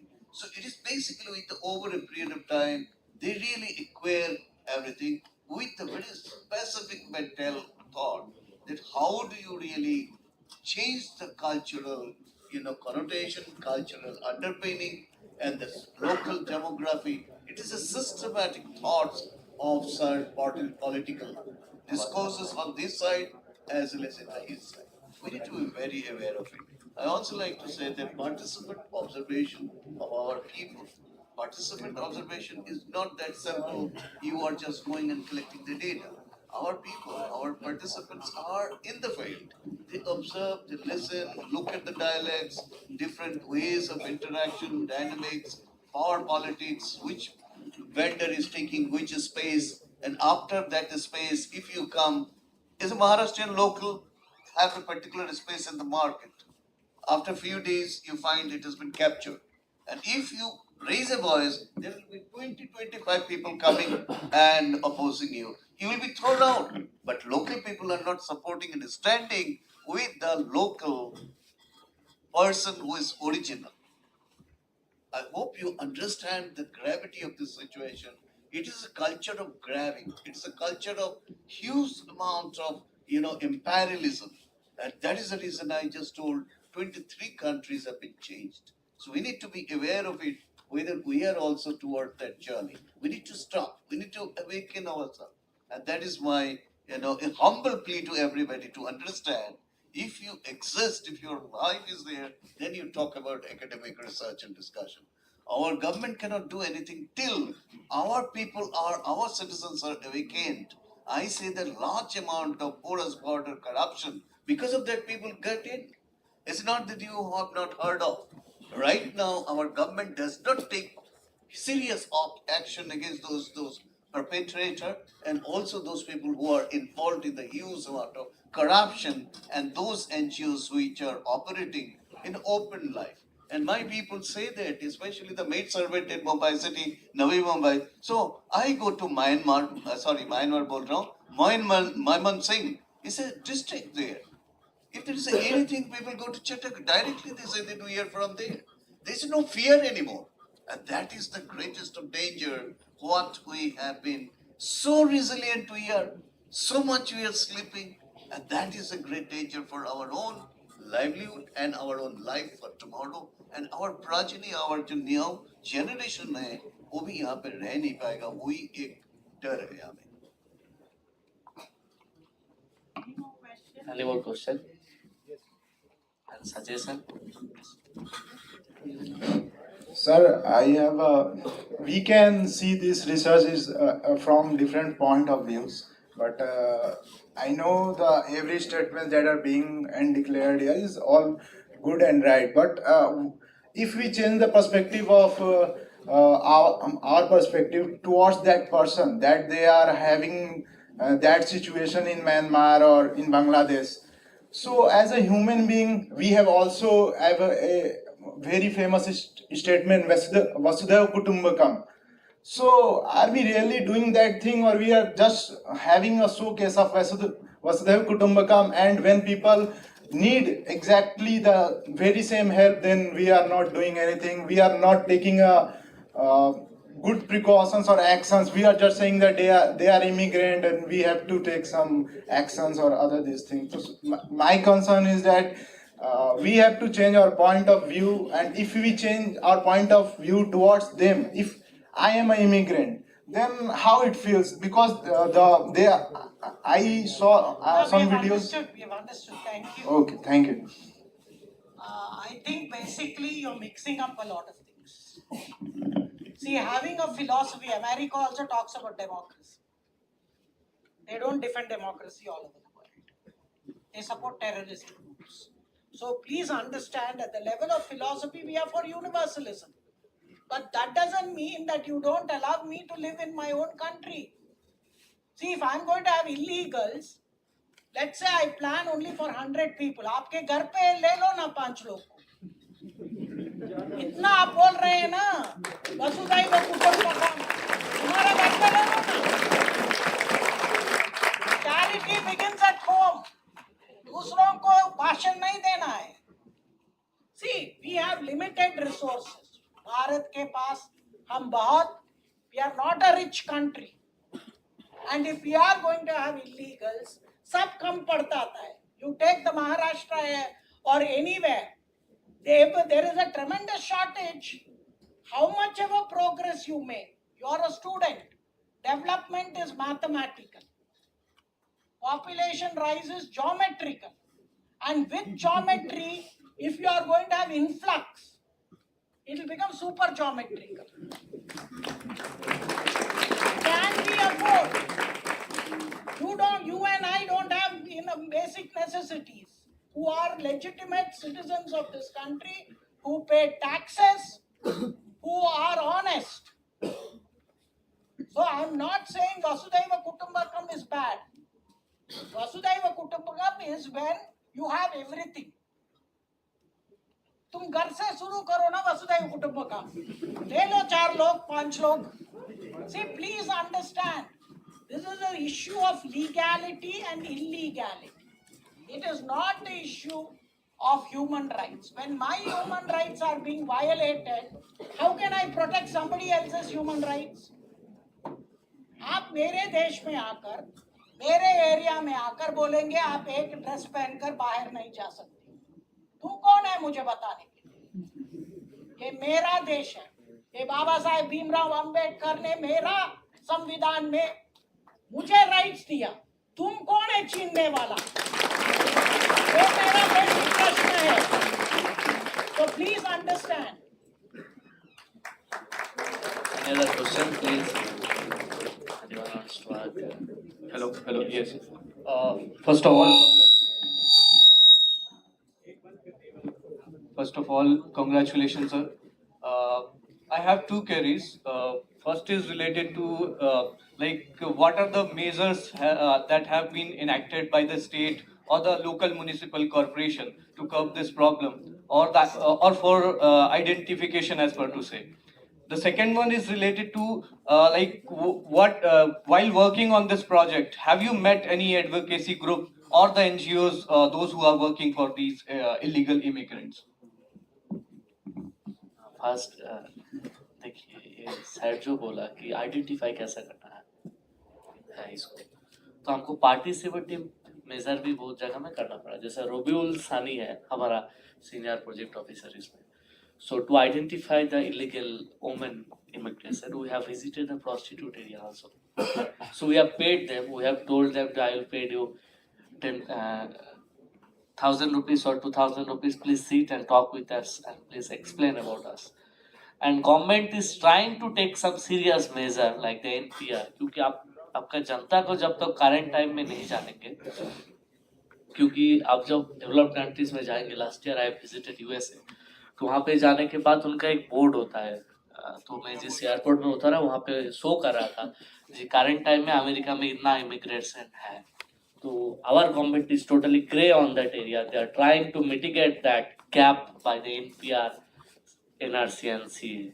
तो ये जो हम लिबरल एटीट्यूड जो है towards the population, towards the demography, we should not be that much liberal in our humanism to accept more illegal migration, because we are just in a juncture of development. We are just moving towards a developed country, so it is very much crucial time for our country. So we should stop this illegal immigration. Yes, so NGO, the role of NGOs. So there are many NGOs who are working in the human rights and in prostitute area also. So they have also set that जी एक यहाँ से arrest करके लेके जाता है जो local politician है, उनका भी रेट है. अगर बांग्लादेशी पकड़ा जाएगा तो 10,000 रुपया 15,000 रुपया देगो, तुमको छोड़ा के लेके आ जाएगा, क्योंकि दैट इज. और एक टाइम एक 1998 का एक इंसिडेंट है कि 100 लोगों को डिटेंशन किया गया था मुंबई में. वो एक केस अभी भी हाई कोर्ट में चल रहा है, तो उसको अभी भी बांग्लादेश नहीं भेजा गया है. हमारा यहाँ पे गवर्नमेंट उसको खिला पिला रहा है, उसको 15 दिन में एक बार पुलिस स्टेशन जाना होता है. तो ये जो होल जो सिस्टम है, there is a need to change our demographic policy, क्योंकि एक आप आश्चर्य हो जाएंगे. I am not a proper demographer, I am a little bit economics, public health and demography. So हमारे देश में इतना ह्यूज पॉपुलेशन है, it is around 1040 crore population, but उसमें डेमोग्राफर का रोल बहुत ही कम है in government system also.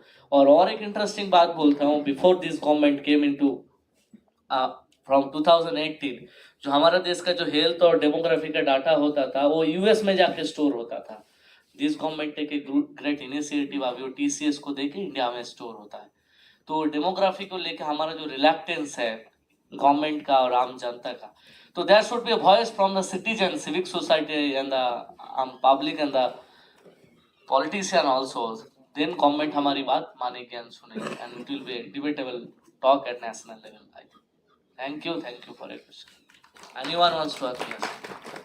Hello, thank you, sir. Your this presentation was very informative.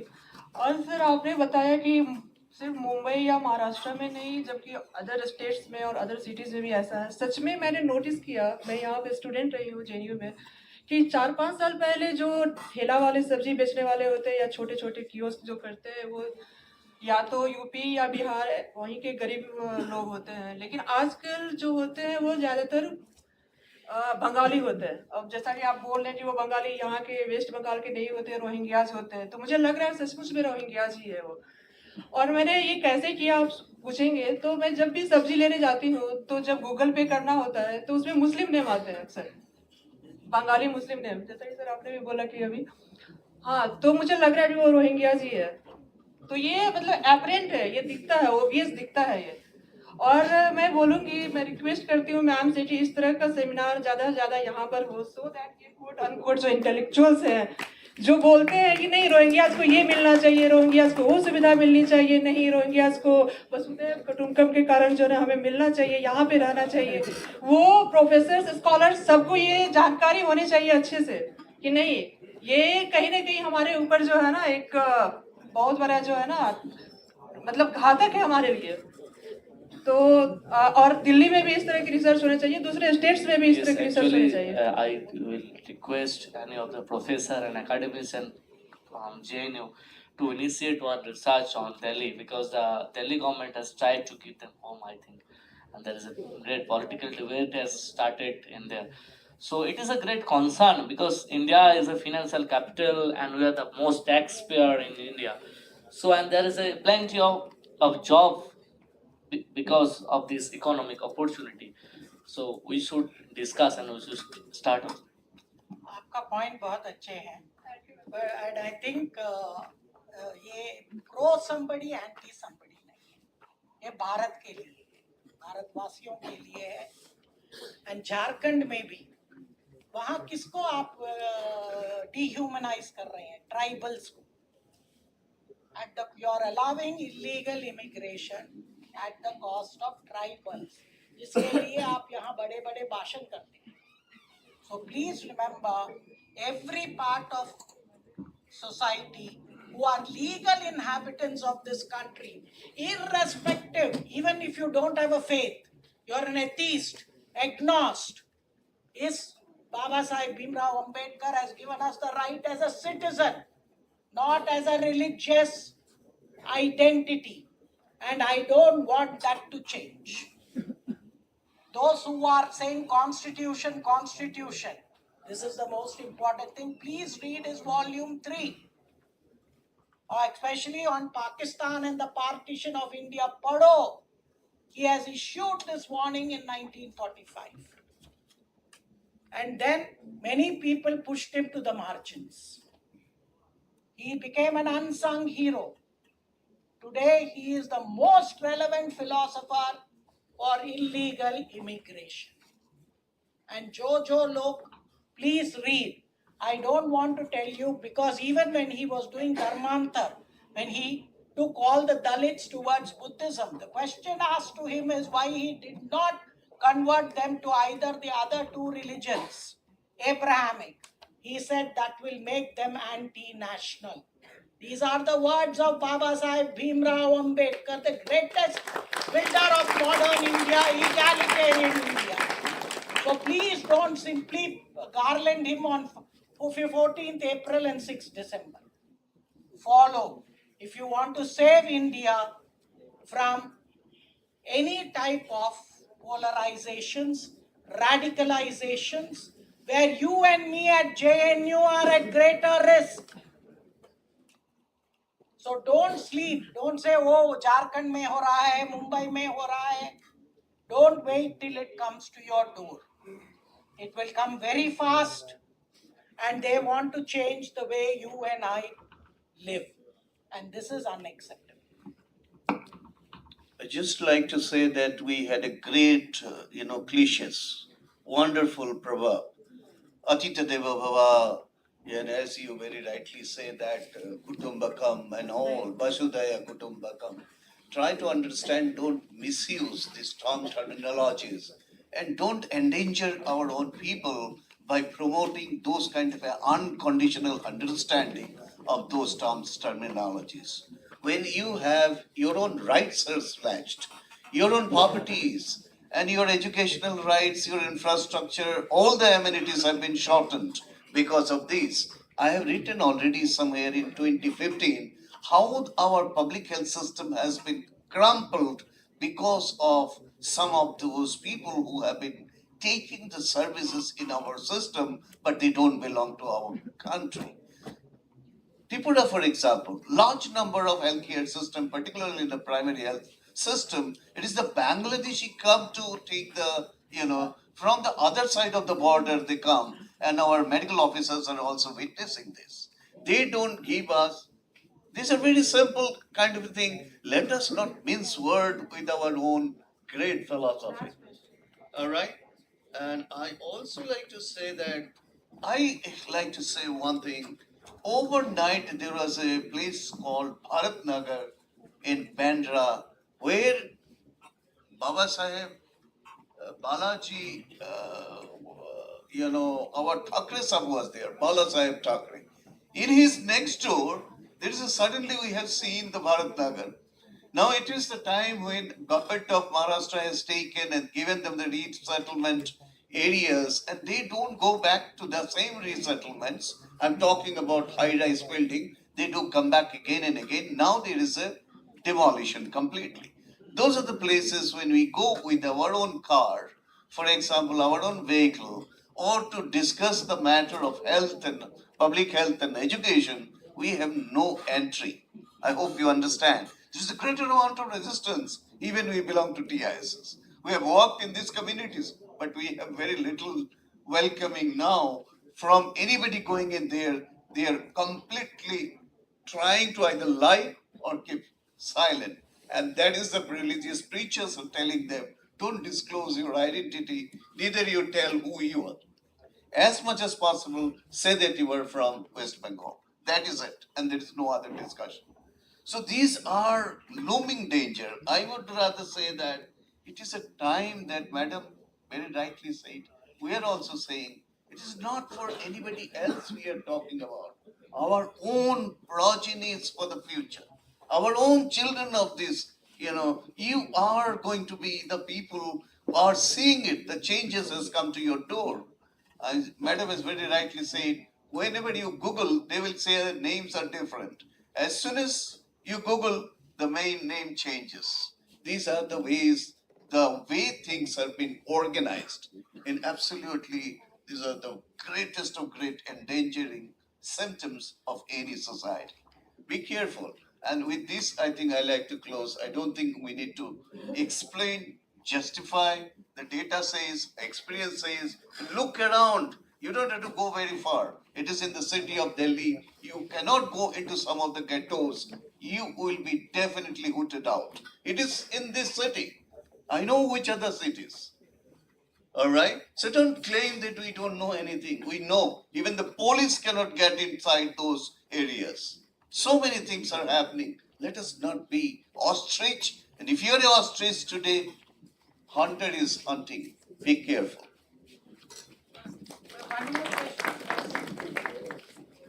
First of all, many congratulations to Dr. Chauvik Mandal. We together were fellows in JNU, and I'm really glad to see you there. So the question is, so you discussed about shelter politics, that whosoever gives shelter, let's say that even the Hindu and the Muslim, whosoever gives them a shelter, they become their vote bank. And you also discussed that you discussed this your thesis from the perspective of economic perspective. Rather, I'm looking towards that. What are the political consequences? So let's say you being from JNU, you student from JNU, that if someone gave you a hostel, like initially when we come, a group of people will come to us and they will tell us that, okay, live with us, we'll give you shelter.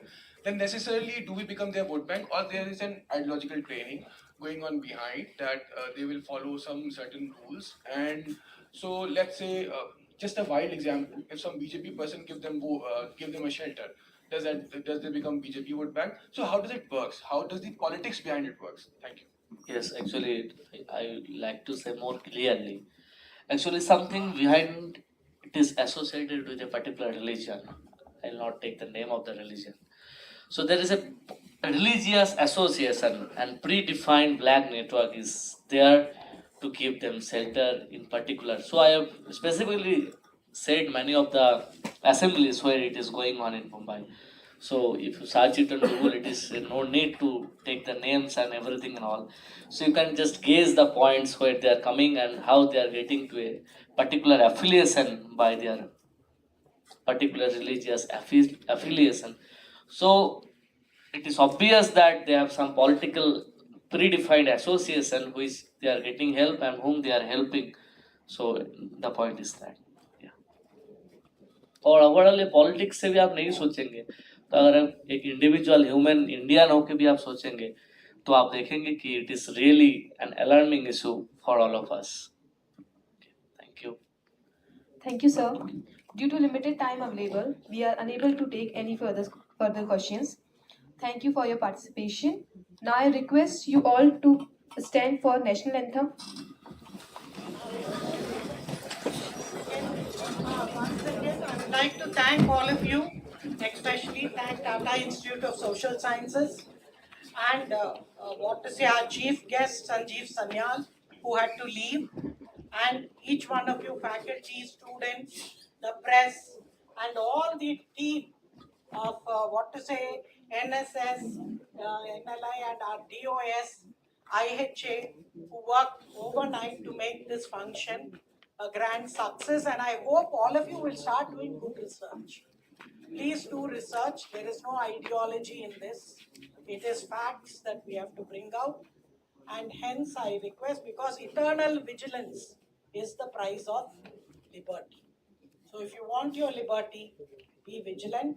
Democracy is the most difficult experiment on earth, and India is the only country that is democratic in this region. Why? It is because of our political culture. Many people say, oh madam, the British gave it to us. If the British gave it to us, why Pakistan is not a democracy? Why Myanmar is not a democracy? Why Bangladesh is not a democracy? For any plant to grow, it needs a soil. And this is because of the cultural civilization. A civilization where you can choose from 3,000 crores of gods. Show me who has that choice. Versus one God and one book. So please remember, and the land of the greatest dissenters, Gautama the Buddha to Baba Sahib Bhimrao Ambedkar. Please remember, dissent is important. And hence be proud, and please be vigilant. Please do your own study. I want to have more functions like this where you will present like Shauvik and we will discuss. Thank you all students, thank you faculty, thank you everybody. Thank you so much.